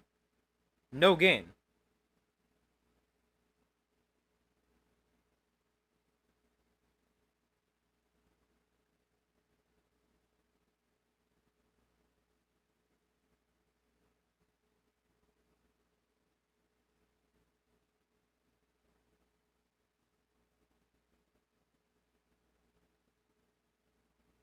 So 2nd and 11.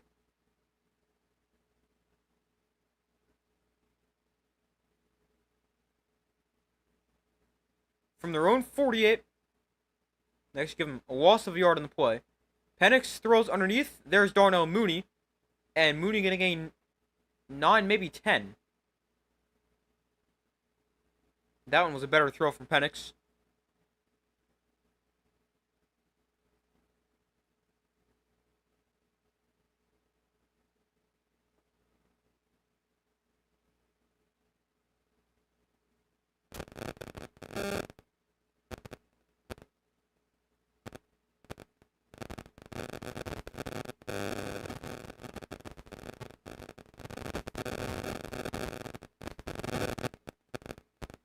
So here is a 3rd and 2. Penix hands off Algier up the middle for a first down. Got 3.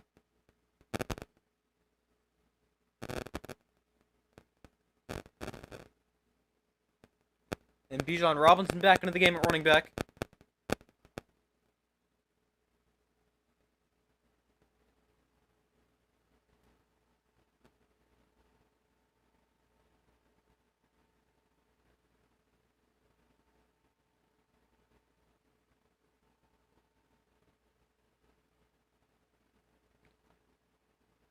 So 1st and 10 from the Viking 40. Here's the handoff to Bijan Robinson up the middle. He's got space. First down. Bijan Robinson down to the 23-yard line. Nice run there for Bijan and a first down for the Falcons. Big play there.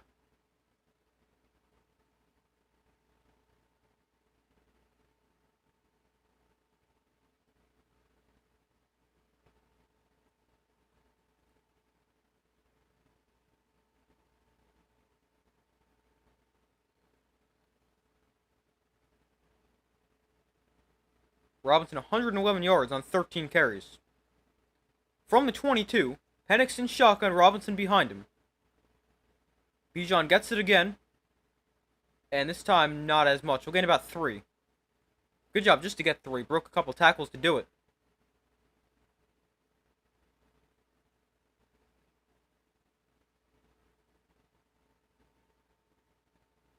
Eight minutes to go in the third quarter. Here is a 2nd and 7.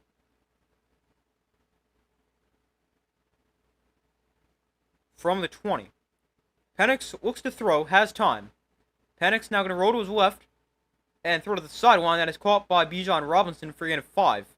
Make it 3rd and about 2 here for the Falcons.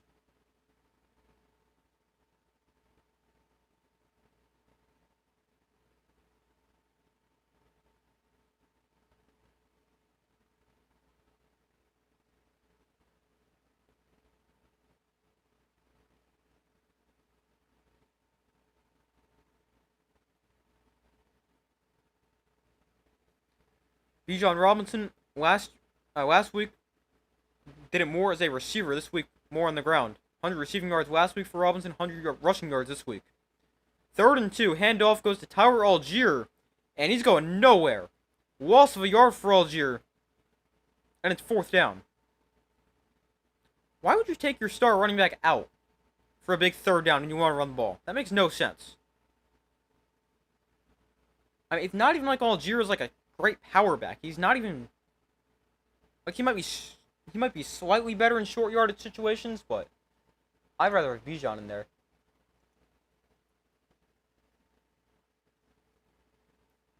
So it's 4th and 3. Another field goal here for the Falcons. Romo is 3 for 3, has made from 38, 29, and 33. This one is also from 33. From the right hash. And Romo's kick is good. The field goal contest continues. The Falcons are back up by 6. And it's 12-6. With 6:17 to go in the third quarter.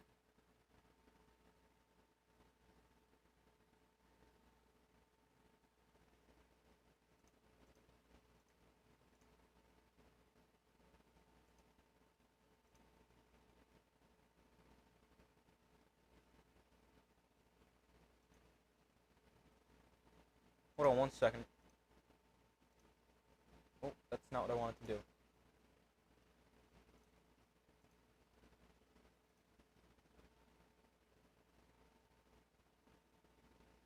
Alright, I've reloaded this. And I missed your comment. I don't know if you just sent this.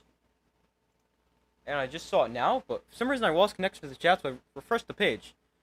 This might sound crazy, but don't be surprised if quarterback Deshaun Watson is under center for the Cleveland Browns by Thanksgiving because he wants redemption for everyone that wrote him off.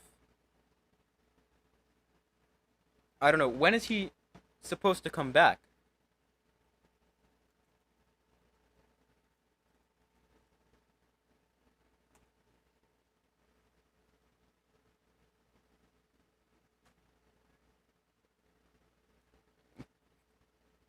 I mean, it's possible.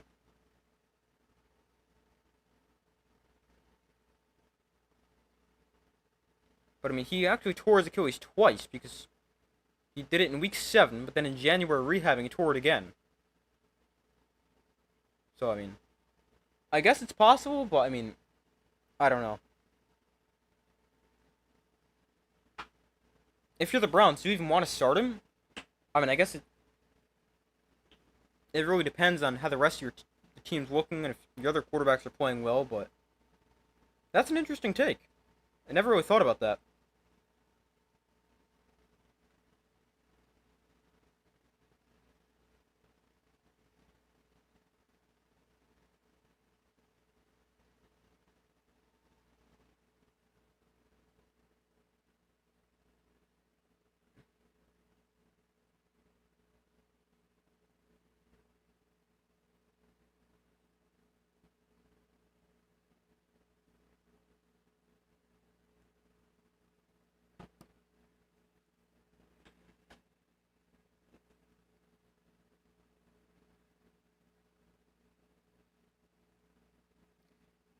So the Falcons kick this off. Vikings get it back. Falcons lead 12-6. The return here by Price. Got some space. And Price out of the 30 before he's taken down. So McCarthy and the Vikings offense back onto the field.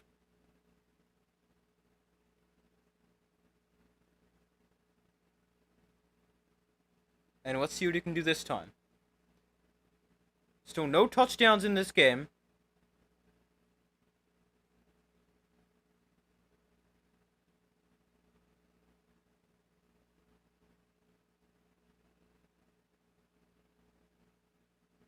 So McCarthy under center from the 31. Mason is the back. Mason gets the ball and slips one tackle. Only going to pick up about 3. The Vikings really just haven't had much space to really do anything tonight.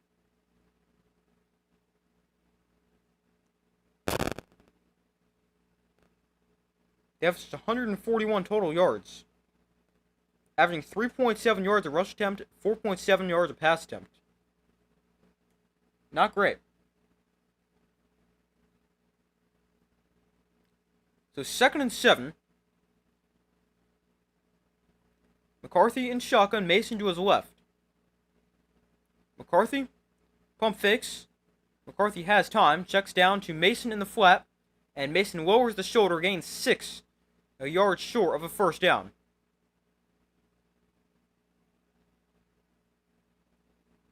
Third and 1 here for the Vikings. 5 minutes 10 seconds to go in the third quarter.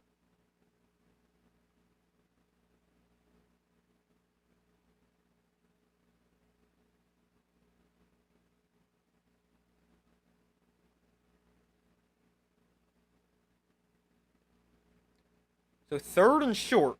Let's see what the Vikings go with here. You can really do anything. They're going to hand it off to Mason, and Mason is short. Did not get there. The Falcons defense with another stop.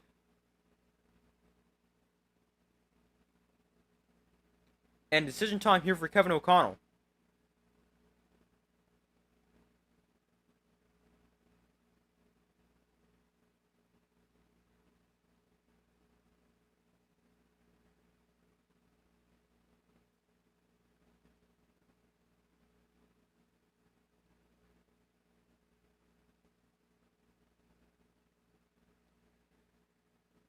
So fourth and 1 right here. Vikings will go for it. McCarthy under center. We're going to try to sneak it, and McCarthy is close. I think he's got it. The snap was a lot better this time than the sneak they had before. They fumbled the snap.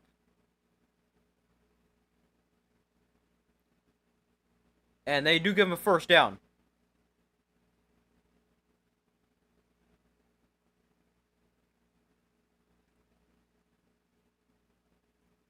Not the best sneak, but it worked, and the Vikings moved the sticks.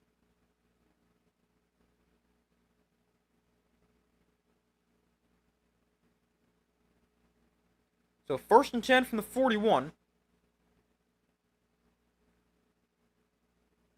McCarthy, hands off. Mason makes a man miss in the backfield. Now he's got some space. Mason first down and more. Still going. Gains 15. Flag is down, though.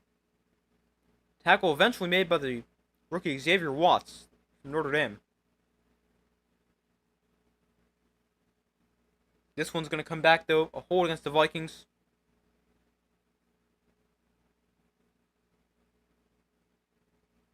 It's against their left tackle. Is this their third string left tackle? I think their second. I don't think this is their backup. Yeah, it is. That's their third string left tackle in the game. We got called for a hold right there. So first and 20.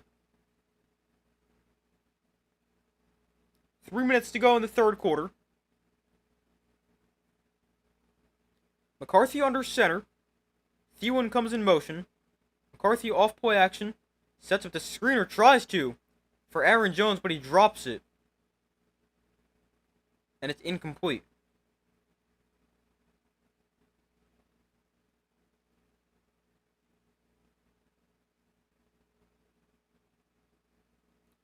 So second and 20.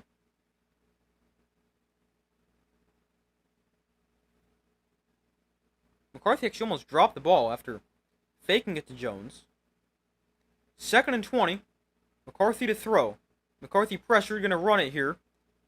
And McCarthy going to try to get to the outside. He's got some space. And he's dragged down for a pretty good run right there. About 15. Somewhere around there for McCarthy. Maybe a little bit more. Makes it third and a lot more manageable.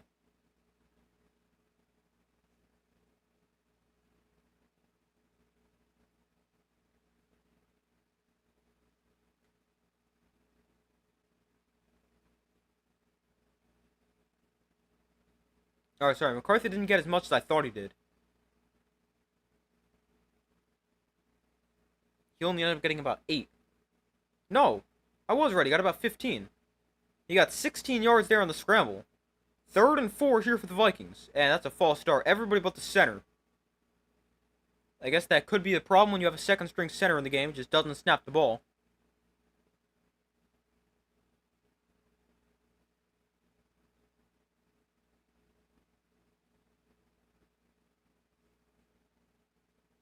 They called on the right tackle O'Neal, but everybody started moving. Except for the center.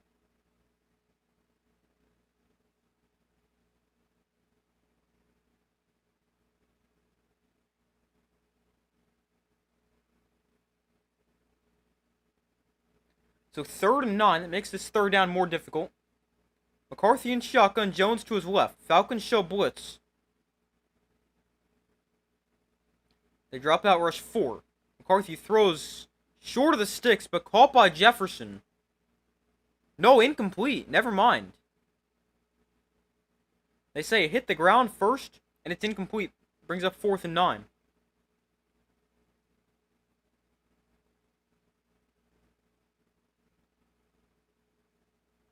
Can't tell right there if that bounced off the ground or his hand. But another low throw from McCarthy. If he makes a better throw, don't have to worry about that hitting the ground, and Jefferson's probably got a first down. But it's 4th down, a punt here for the Vikings. Wright sends it away. And fair catch still on 4 at the 17-yard line. That is where the Falcons take over. With a minute 28 to go in the third quarter.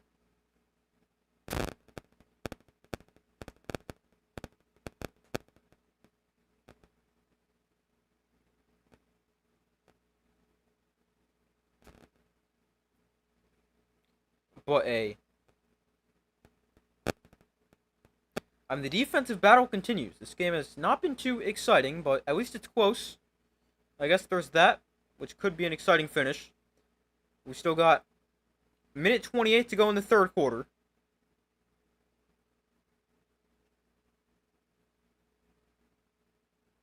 Falcons lead 12-6 in the battle of field goals.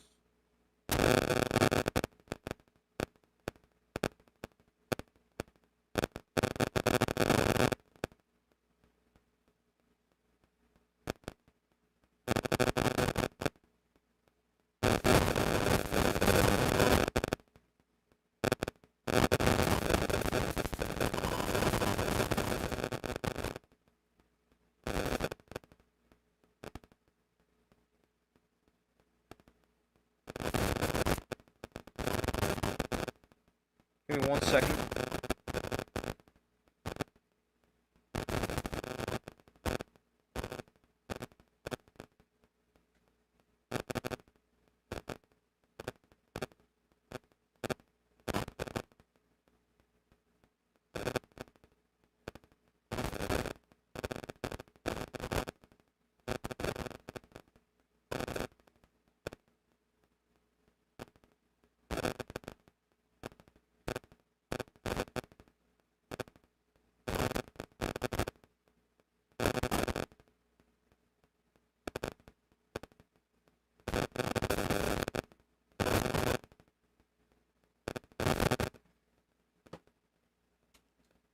Oh no. I didn't realize my water was so full and I just spilled it.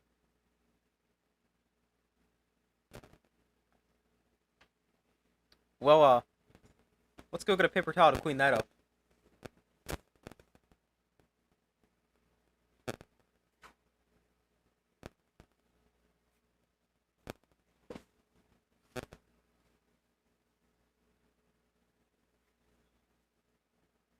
Alright, now I don't want to accidentally click any buttons on my keyboard, but hopefully I don't hit anything. Hopefully nothing went in it.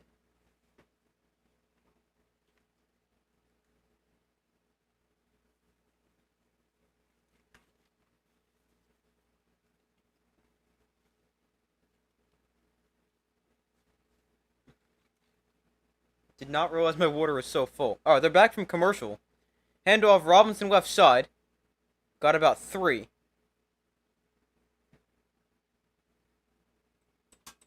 Oh, jeez.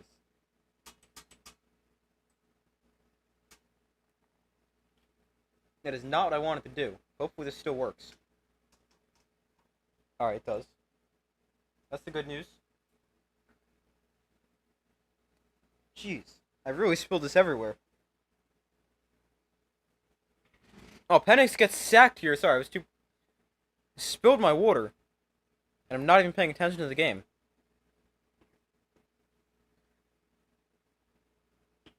Penix gets sacked on 2nd down, brings up 3rd down. 40 seconds left in the 3rd quarter.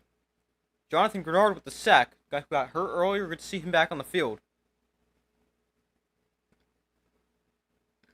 But it's a stunt inside and just not picked up by the Falcons at all. Second sack of the day for the Viking defense, and here is a 3rd and 14.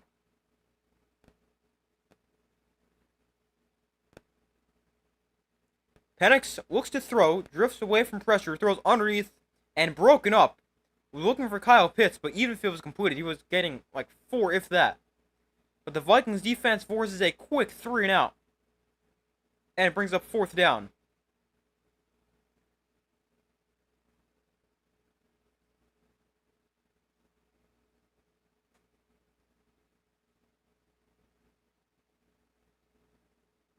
I mean, Penix had to just get rid of it because he got pressured again, but even if Pitts catches that, which is a tough catch, he's not going anywhere. So 4th and 14. Bradley Pinion sends it away. Vikings get the ball back. And here's Price from the 43. And looking for space, dancing around, gets to the 48. But that brings us to the end of the 3rd quarter. I feel like this game is flying by. Maybe I'm just imagining that, but this game feels like it's going really quick.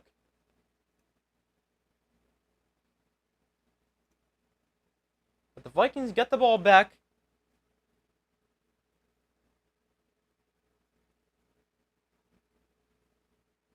"12-6" entering the 4th quarter, still without a touchdown scored in this game. At this point, I wonder if we'll see one in this game. Because it's not looking too encouraging at the moment.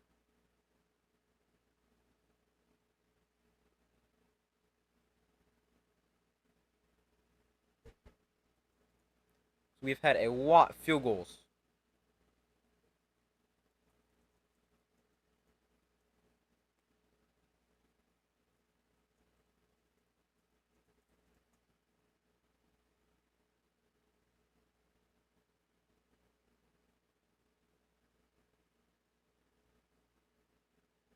Hold on one second.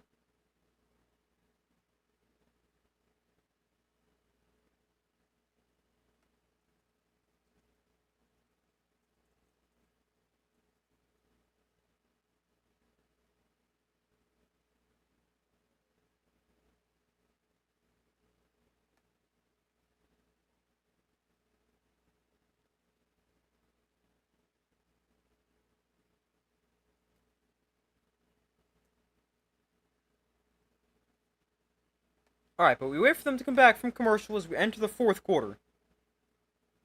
A defensive battle.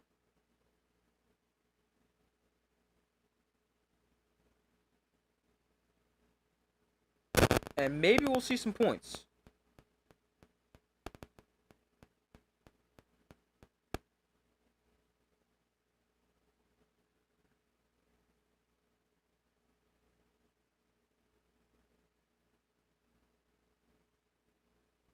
But we head to the 4th quarter. A very defensive game. We saw just 3 points scored in that 3rd quarter. A field goal by the Falcons.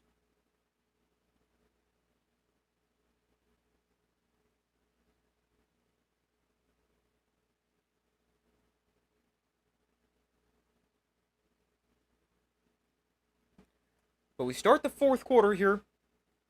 A 6 points Falcon lead.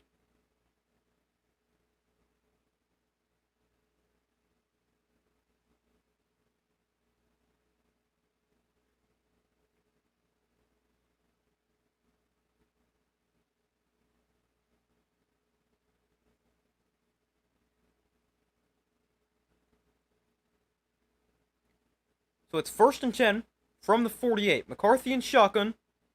Low snap. McCarthy pressured. McCarthy sacked again, but lost the ball. Recovered by the Falcons. McCarthy fumbles on the first play of the 4th quarter.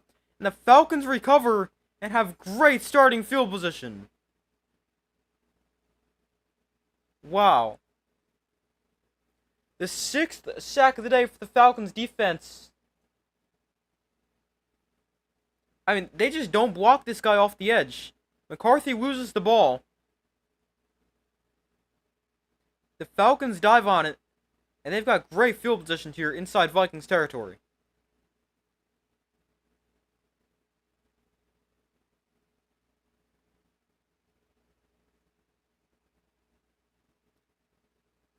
So the Falcons, with their 6th sack of the day, they take over on the Vikings 38. Maybe they can capitalize off this and get in the end zone. Although, with how this game's looked tonight, that might be a lot to ask. Penix hands off, Robinson right side, cuts up the middle and is tripped up after a gain of 8, but a good run there.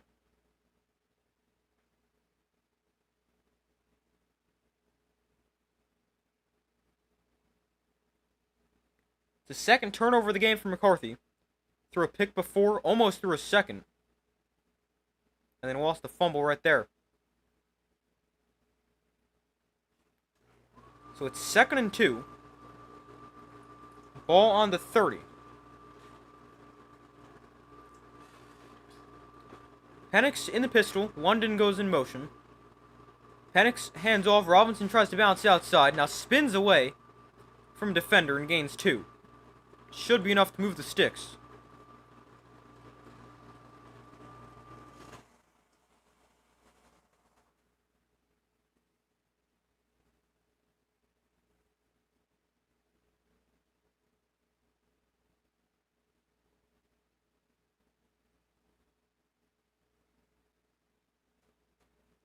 Bijan Robinson, 17 carries for 128 yards.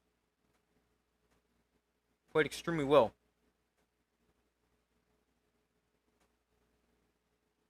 So from the 28, Bijan gets it again here. Gonna try to reverse the field and try to get to the outside. Unable to do so, and he's taken down for a loss of 2 back to the 30-yard line. Brings up 2nd and 12.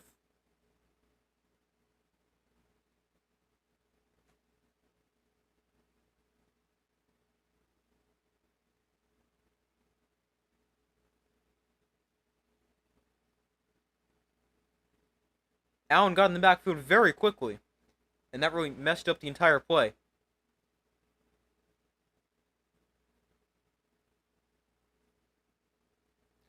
So 2nd and 12. Penix looks to throw, has time. Now time runs out, and Penix goes down. I guess I shouldn't have said had time, because he clearly didn't. But it's 3rd and long after a sack by Redmond.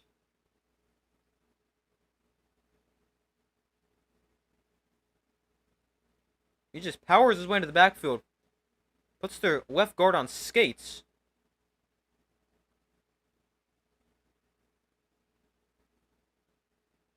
And it brings up 3rd and long here for the Falcons. This 3rd sack of the day for the Vikings defense. It's 3rd and 21. They'll just get the snap off. Penix throws quickly. No. Play blown dead. Timeout by the Falcons before this play. Raheem Morris over on the sideline got a timeout. I don't really like that. In the first half, I don't really mind using timeouts. And in the second half, I only really want to use a timeout to avoid a delay of game if it's a big point in the game where you don't want to lose the 5 yards. But I mean, here, who cares? Your timeout's way more valuable than 5 yards right here.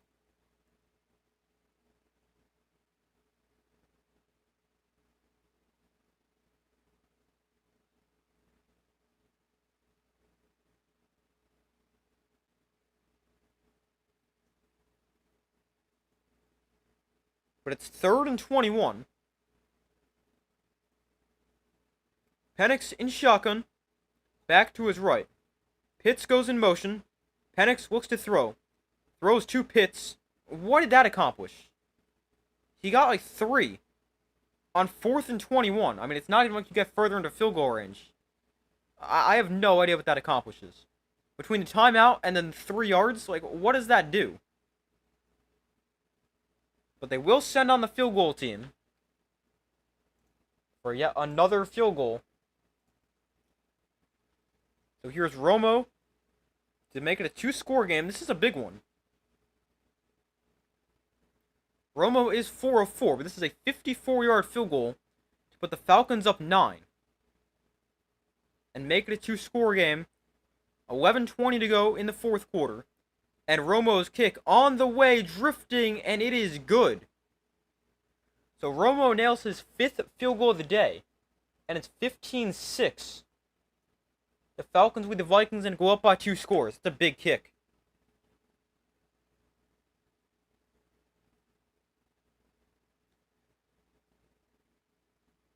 It's a great kick there for Romo. It's a 2-score game and a 54-yarder.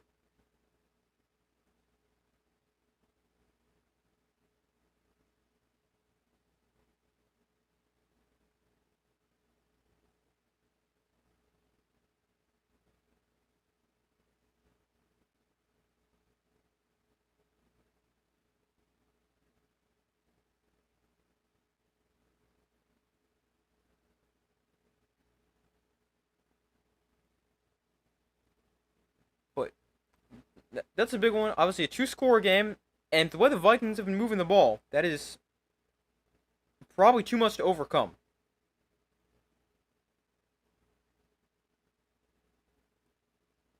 They have 155 total yards. Really have not been good. McCarthy's been sacked 6 times.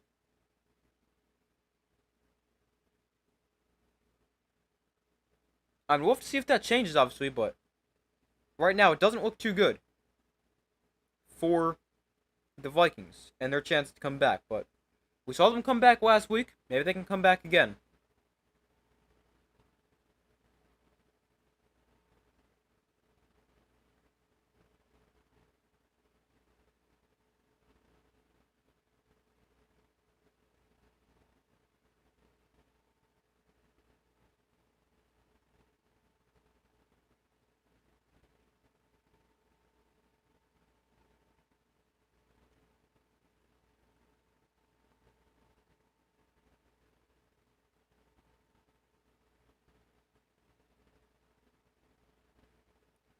But still waiting for them to come back from commercial.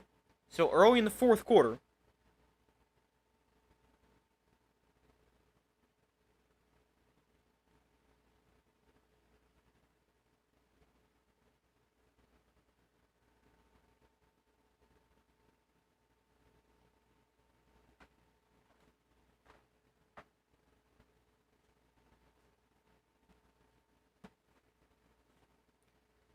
So now they're back from commercial. We got about 11 minutes to go.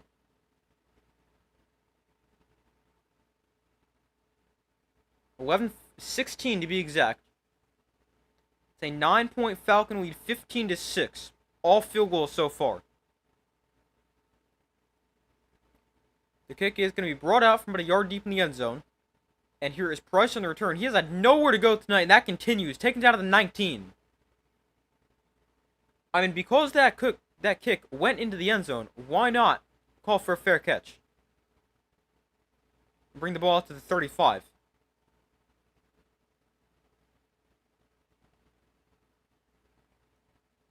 Falcons defense has been the worst defense at getting pressure. They have not had a first-round pick, a player with 10 sacks since 2016, but they have 2 first-round picks. Jalen Walker and James Pierce also signed Leonard Floyd, and it really showed here 6 sacks. Here's Mason on the carry. He gets about 8. That's what jump-started the offense last week for the Vikings. Jordan Mason running the football.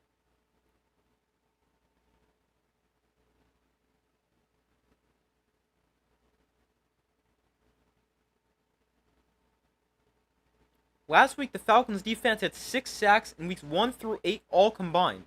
They've got 6 tonight. 2nd and 3. McCarthy under center. Mason is the back. And here's a handoff to Mason right side.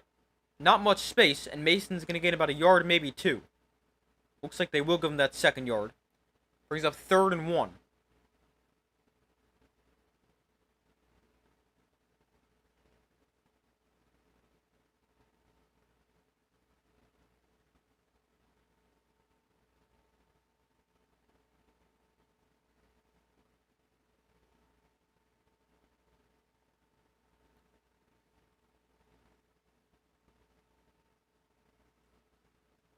So 3rd and short here for the Vikings. They could keep this in the ground. Nope, they want McCarthy to throw. And McCarthy going to take a shot deep downfield. He's got a man. He overthrew him. Neuer was open. But McCarthy overthrows him. If he hits him in stride, that's a touchdown. But McCarthy misses him, and it's 4th down.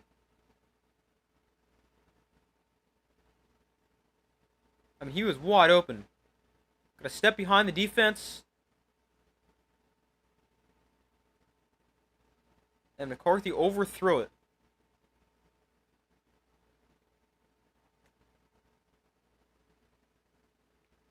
But a quick 3-and-out for the Vikings, and the Falcons get the ball right back. I mean, the Falcons' offense hasn't been very good, but their defense has been great. So the punt is away. Fair catch at the 17-yard line by Brooks, and that is what the Falcons will take over with 9:39 to go in the 4th quarter. Let's see, when did the Vikings score their first touchdown last week? It was a similar situation for the Vikings.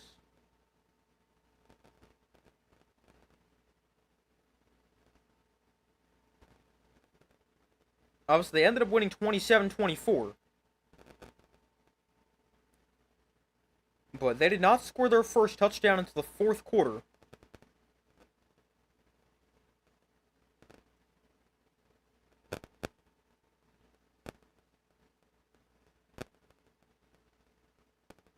At the 12-18 mark, Jefferson had a 13-yard touchdown catch to make it 17-12 with 12-18 to go in the 4th quarter.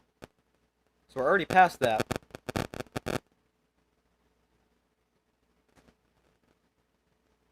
At that point, the Vikings were down 11. Here they're down 9. They just need to do something offensively. They've done nothing.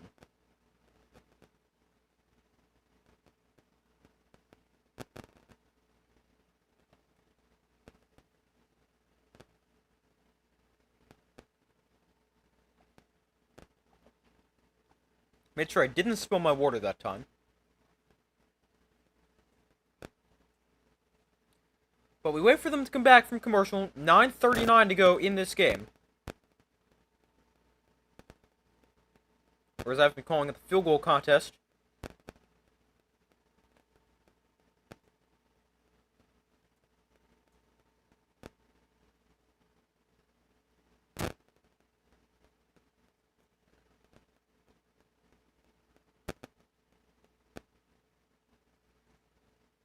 Yeah, this game definitely feels like it's going quick, but I guess that's what happens when all these teams do is kick field goals. Or punt.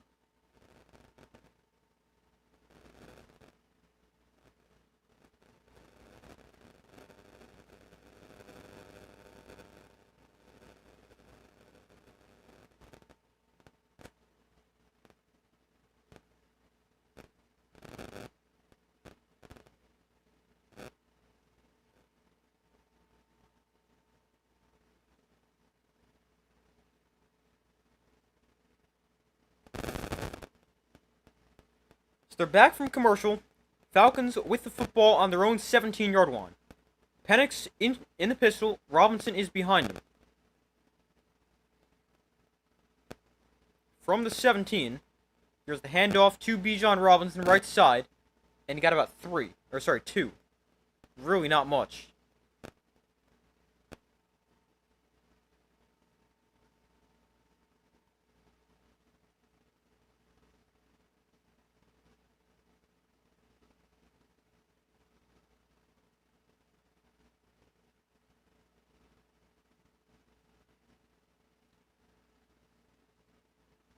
Michael Penix Jr. today hasn't been amazing. 11 for 19, 104 yards. I mean, the Falcons' offense as a whole has just been pretty bad, outside of Bijan Robinson. So 2nd and 8. Here goes the handoff to Robinson, makes a cut. And Robinson to the 24, got 5. Something that also stands out about this is the Falcons haven't really made many downfield throws, which is where Penix really excels. Throwing the ball in those intermediate to deep routes.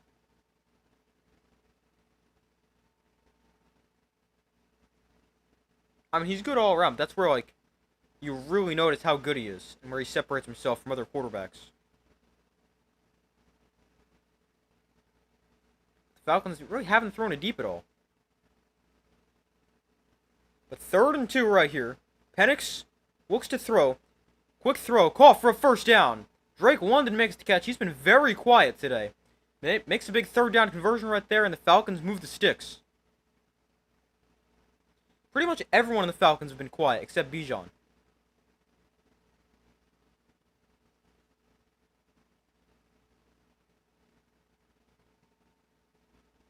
Kyle Pitts started off pretty hot, but hasn't had a catch since, I think, the first quarter.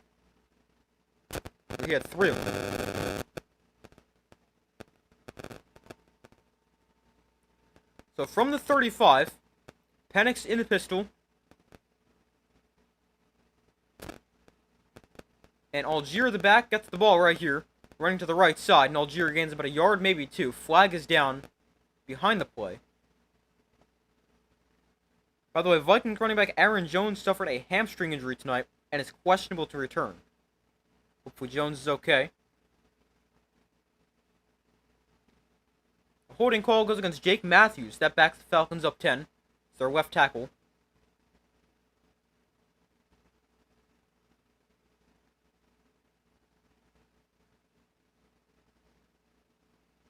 That's the hold? Wow. That's not much of a hold right there.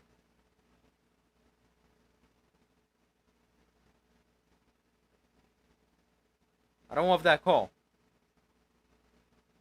1st and 20 from their own 25. Penix, quick throw.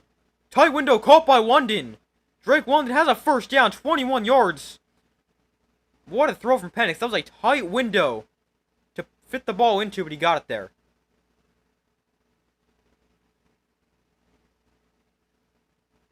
London's running a slant. Nice throw and catch.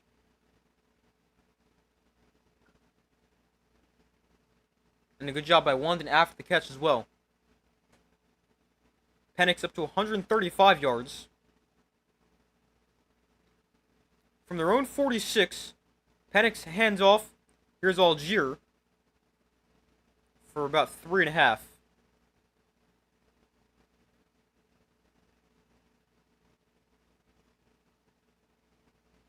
And we have an injured Viking down on the field, number 59, Murphy, with 6:14 to go in the 4th quarter. So obviously, hopefully he's okay.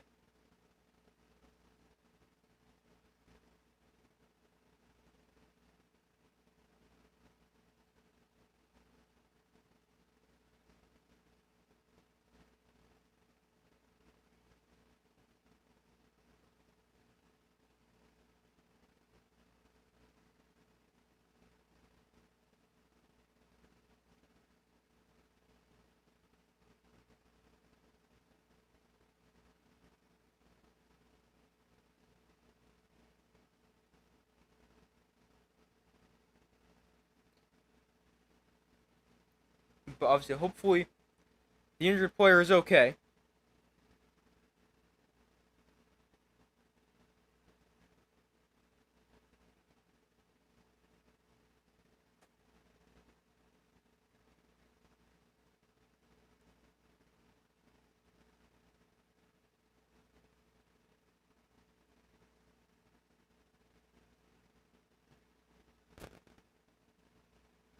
A 15-6 Falcons lead. There is 6:14 to go in the 4th quarter.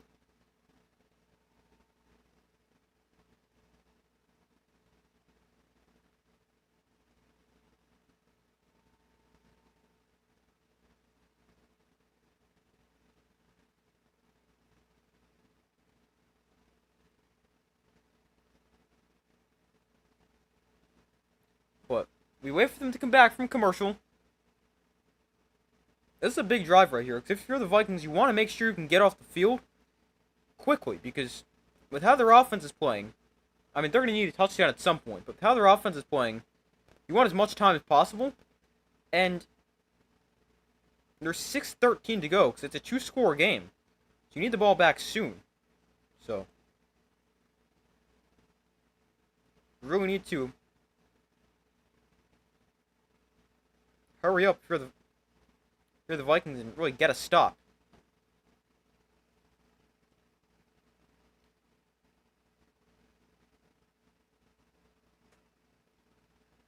So it's 2nd and 6. 6:14 to go.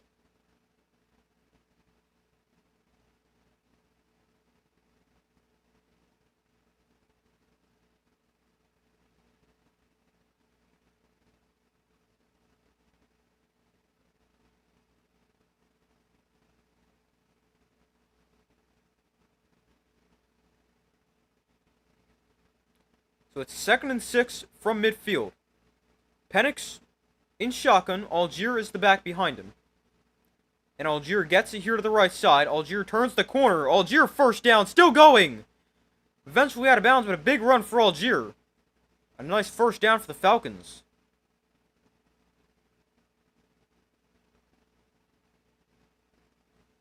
And because we're not at that point yet, the clock continues to run. Even though he did go out of bounds. Only stopped for a few seconds.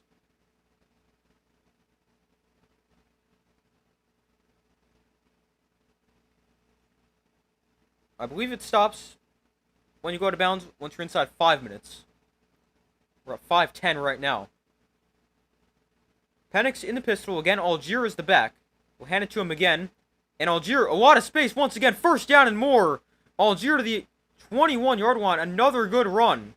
And wow, the Falcons are running the ball really effectively in this game. Let's look up the exact numbers.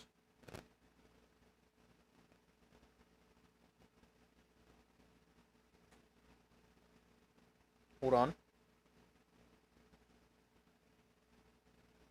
The Falcons have 196 rushing yards.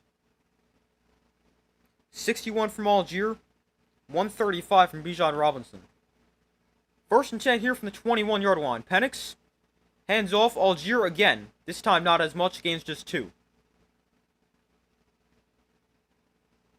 4:17 to go. And now the Vikings have started using timeouts. There's their first. And I mean, you have to, because you need the ball back twice.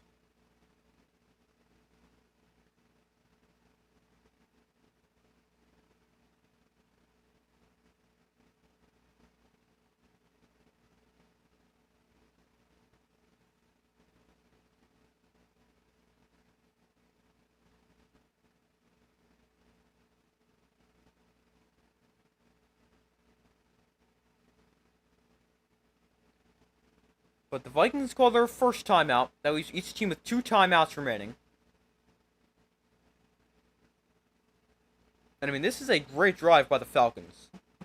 Taking a lot of time off the clock, running the ball really well. It's a great drive.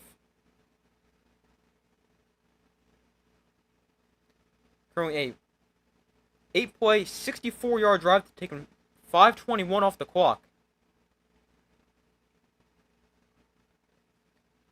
They've done a really good job on this drive.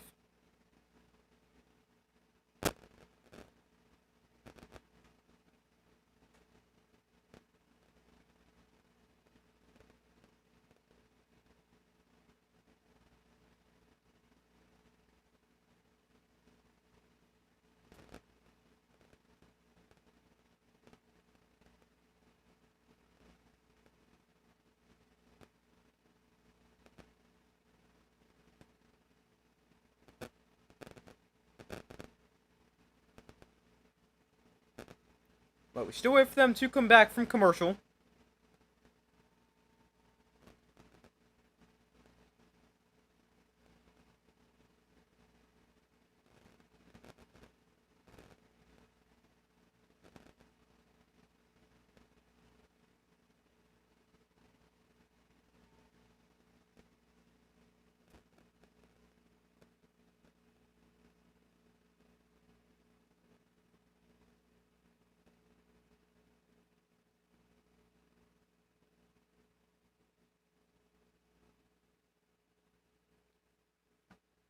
Next Sunday, we have an 0-2 battle with the Chiefs and the Giants.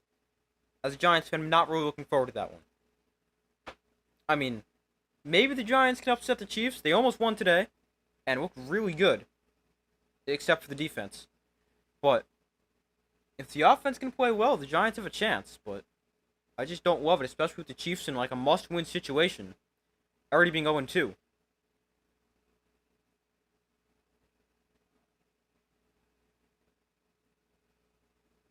Like, it's bad enough the Giants already have to play the Chiefs, but in prime time is even worse. So 2nd and 9 here for the Falcons, 4:18 to go. Here's Robinson up middle, and he gains about 2 or 3. 4:15 to go, another timeout by the Vikings. They're second.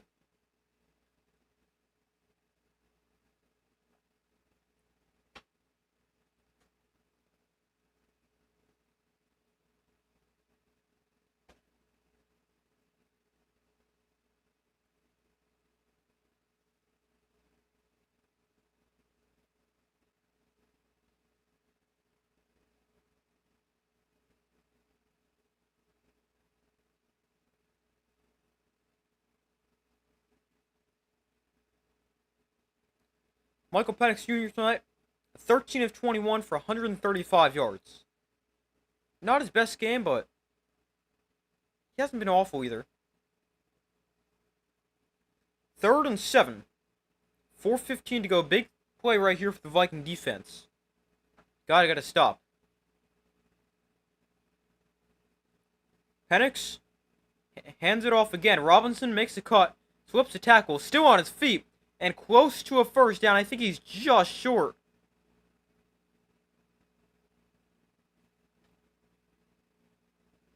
He is short. And there's the final timeout for the Vikings.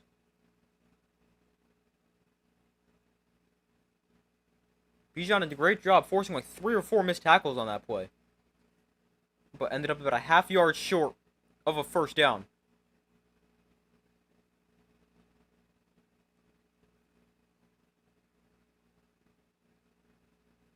But the final timeout spent by the Vikings, they're now out of timeouts. The Falcons still have 2. And here's a 4th down for the Falcons. They're already up 2 scores. Another field goal would make it a 12-point game. Not a whole lot different.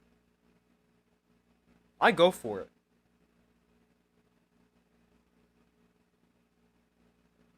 By the way, Bijan Robinson has more yards than the entire Vikings offense. The Falcons will go for it. I like the decision. Algier in at running back. 4th and inches. They jumped. The Vikings jumped off sides. Wow. The Vikings gift the Falcons a first down as they jump off sides.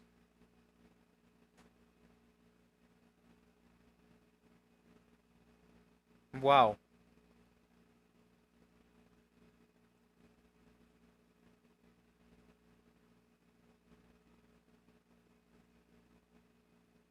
Number 61, Redmond, who's made some big plays in this game.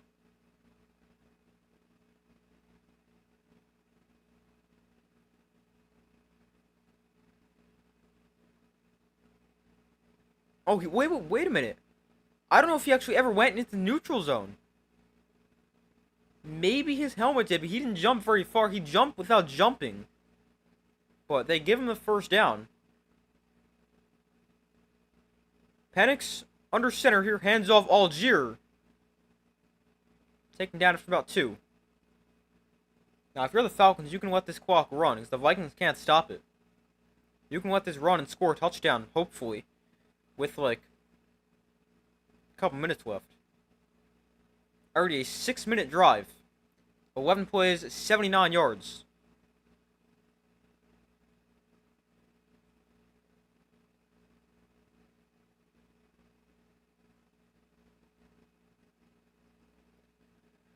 So we got Penix under center from the 5-yard line.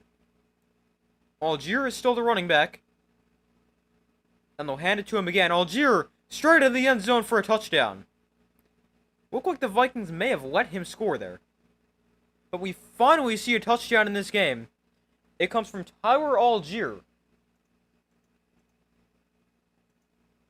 Let's see, did the Vikings let him score? No, I don't think so.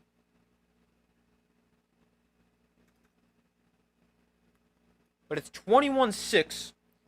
Extra point would make it 22-6. What is that? A 16-point game? So still a two-score game.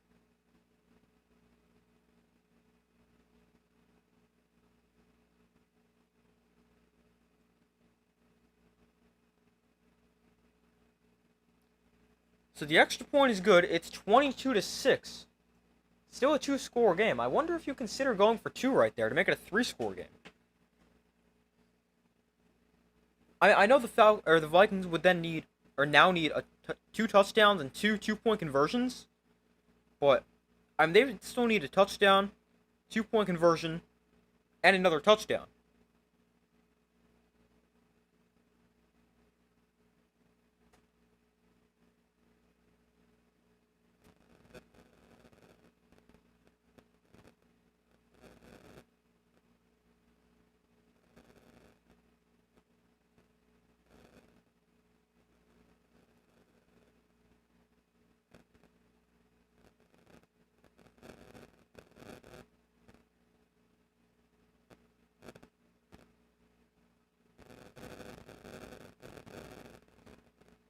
Hold on 1 second.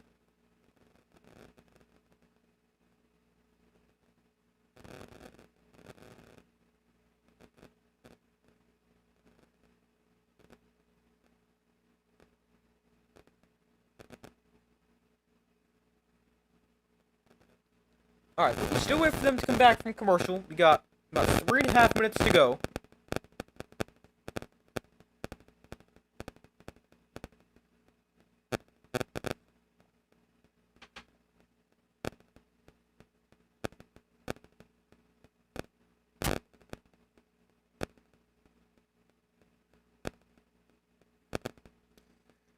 Well, it's a 16-point game. The Vikings need to move quickly as well, and they're probably going to need an onside kick because they're out of timeouts.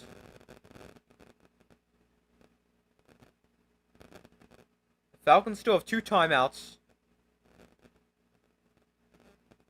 The Vikings, they got to move quick. They have just 164 total yards all game. And have only been able to get 2 field goals.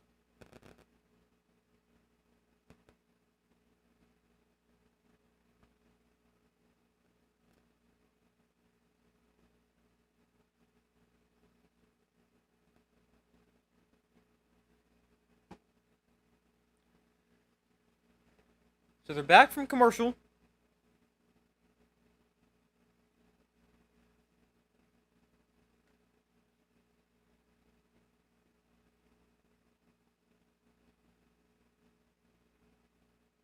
.322 to go. Let's see what the Vikings can do. A lot of people left the stadium after that.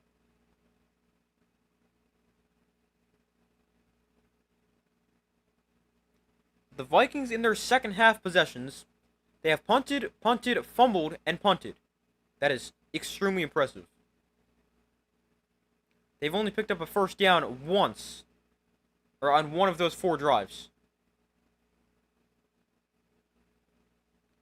But JJ McCarthy is 9 of 17 for 124 yards and turned it over twice.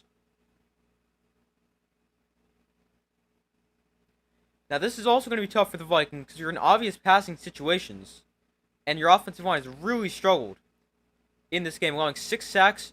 You got your 3rd string left tackle, your 2nd string center. It's going to be really tough.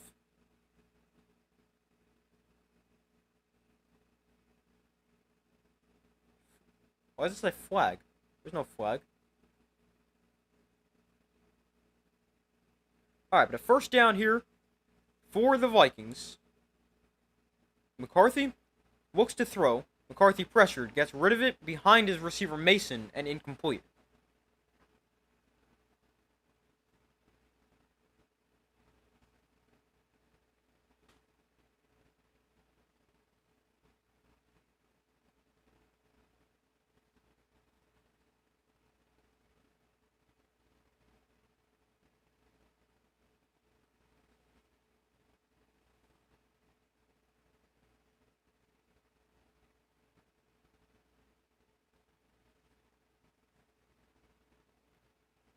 So 2nd and 10. 3:18 to go. Play clock at 3. McCarthy looks to throw. Has time this time. Throws short. Hawkinson makes the catch. Gets a first down. Gets out of bounds after getting 15. That's a good play right there. Good protection up front. Hawkinson with a good job to get out of bounds and pick up 15.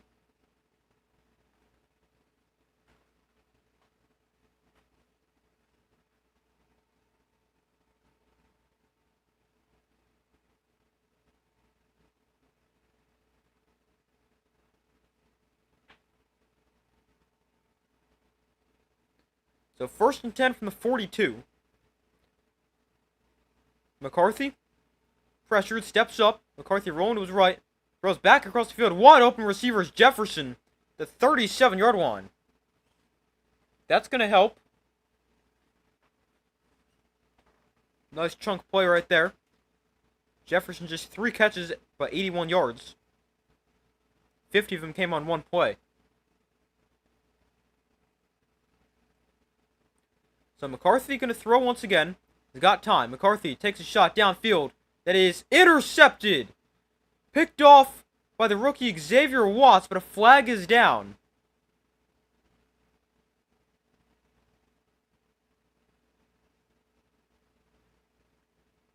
If it stands, it's the 3rd turnover of the game. And it will. It's an illegal shift against the Vikings. Penalties declined. The 3rd turnover of the day for McCarthy. And that pretty much does it. I mean, it was already unlikely. Now, it is even more unlikely. Falcons up 22-6, 2:35 to go, and the Vikings are out of timeouts.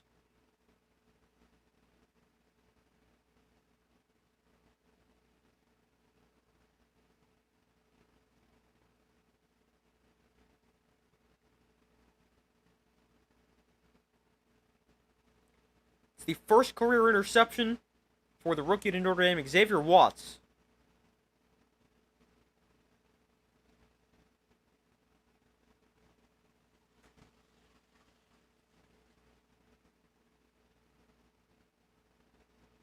We got 2:35 to go. Falcons do have it deep inside their own territory.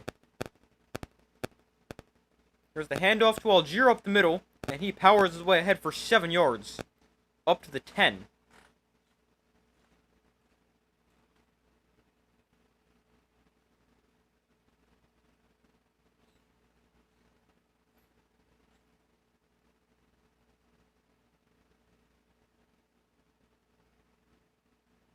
I mean, that is just not a good throw by McCarthy. They go back to it. He throws into pretty much triple cover and doesn't even make a close throw.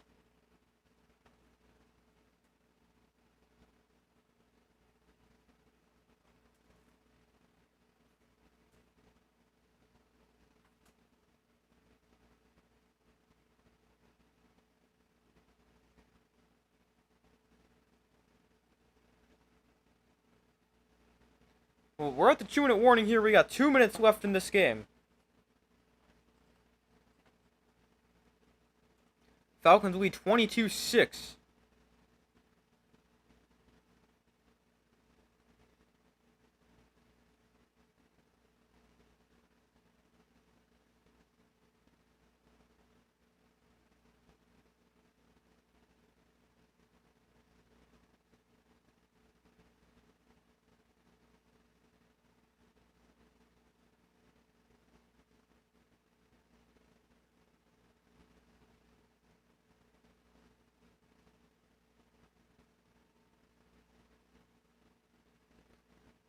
But we wait for them to come back from commercial. I mean, this has been a really good performance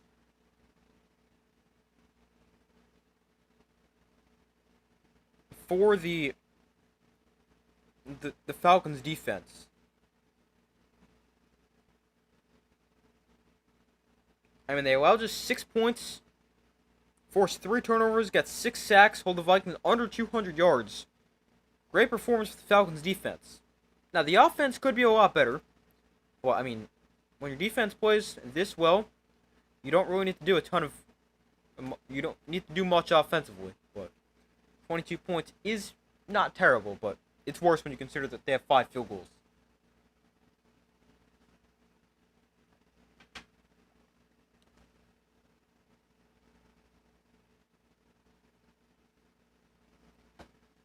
But we still wait for them to come back from commercial break at the 2-minute warning.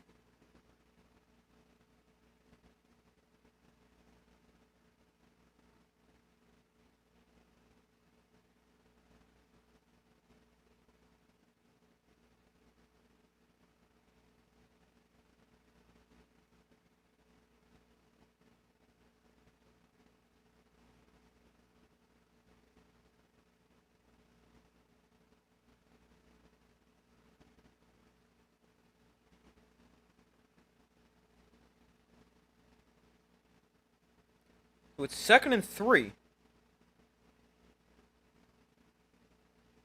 2 minutes to go. Vikings are out of timeouts. The first down ends it for the Falcons.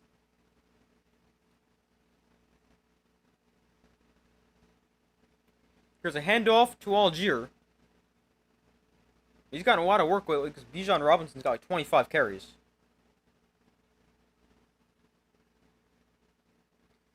Upcoming schedules for both teams. The Falcons, they go at Panthers, then they play the Commanders, have a bye in week 5, then they play the Bills and 49ers. And the Vikings, they play the Bengals, Steelers, Browns, then have a bye in week 6, and then they play the Eagles.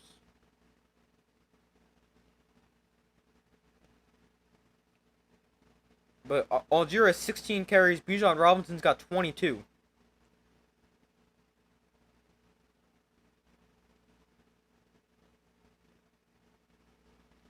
Third and 1, Algier.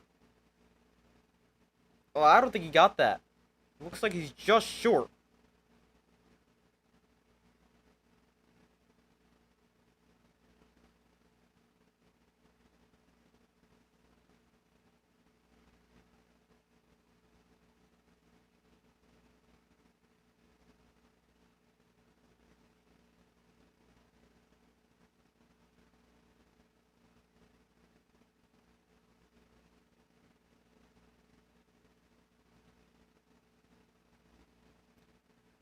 So it is 4th and 1, and the Falcons will punt.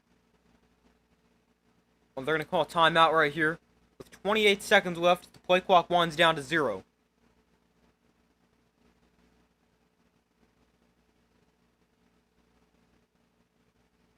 That is the second timeout for the Falcons. 22-6 is likely going to be the final score. And the Falcons are going to pick up their first win of the season, and the Vikings their first loss.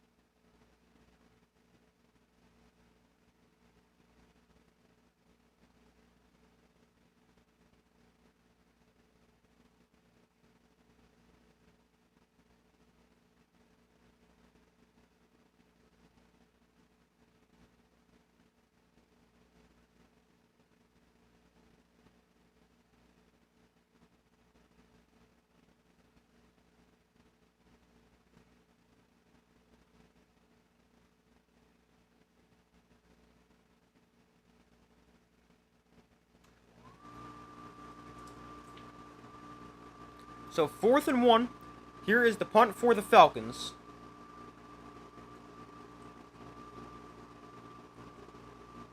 Pinion gets it away cleanly. Fair catch. Oh, he muffed it! Falcons recover! Wow. They muffed the punt. Falcons are right there to recover it. That ends the game for sure.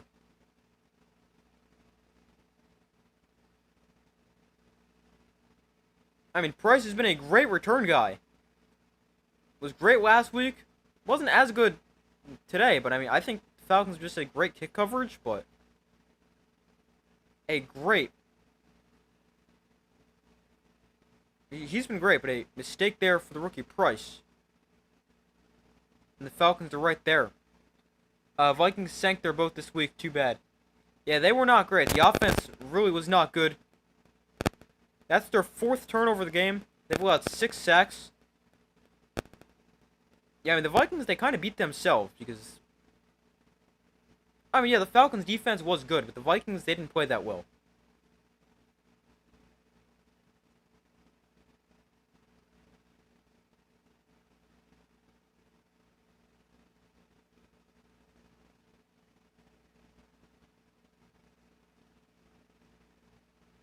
But final score: Falcons 22, Vikings 6. Both teams are now 1-1 on the season.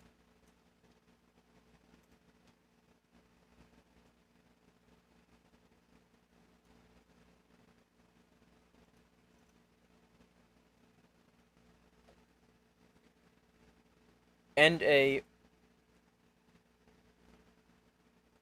great performance for the Falcons on the ground. Great performance for their defense. See, the Falcons finished the game with 218 rushing yards.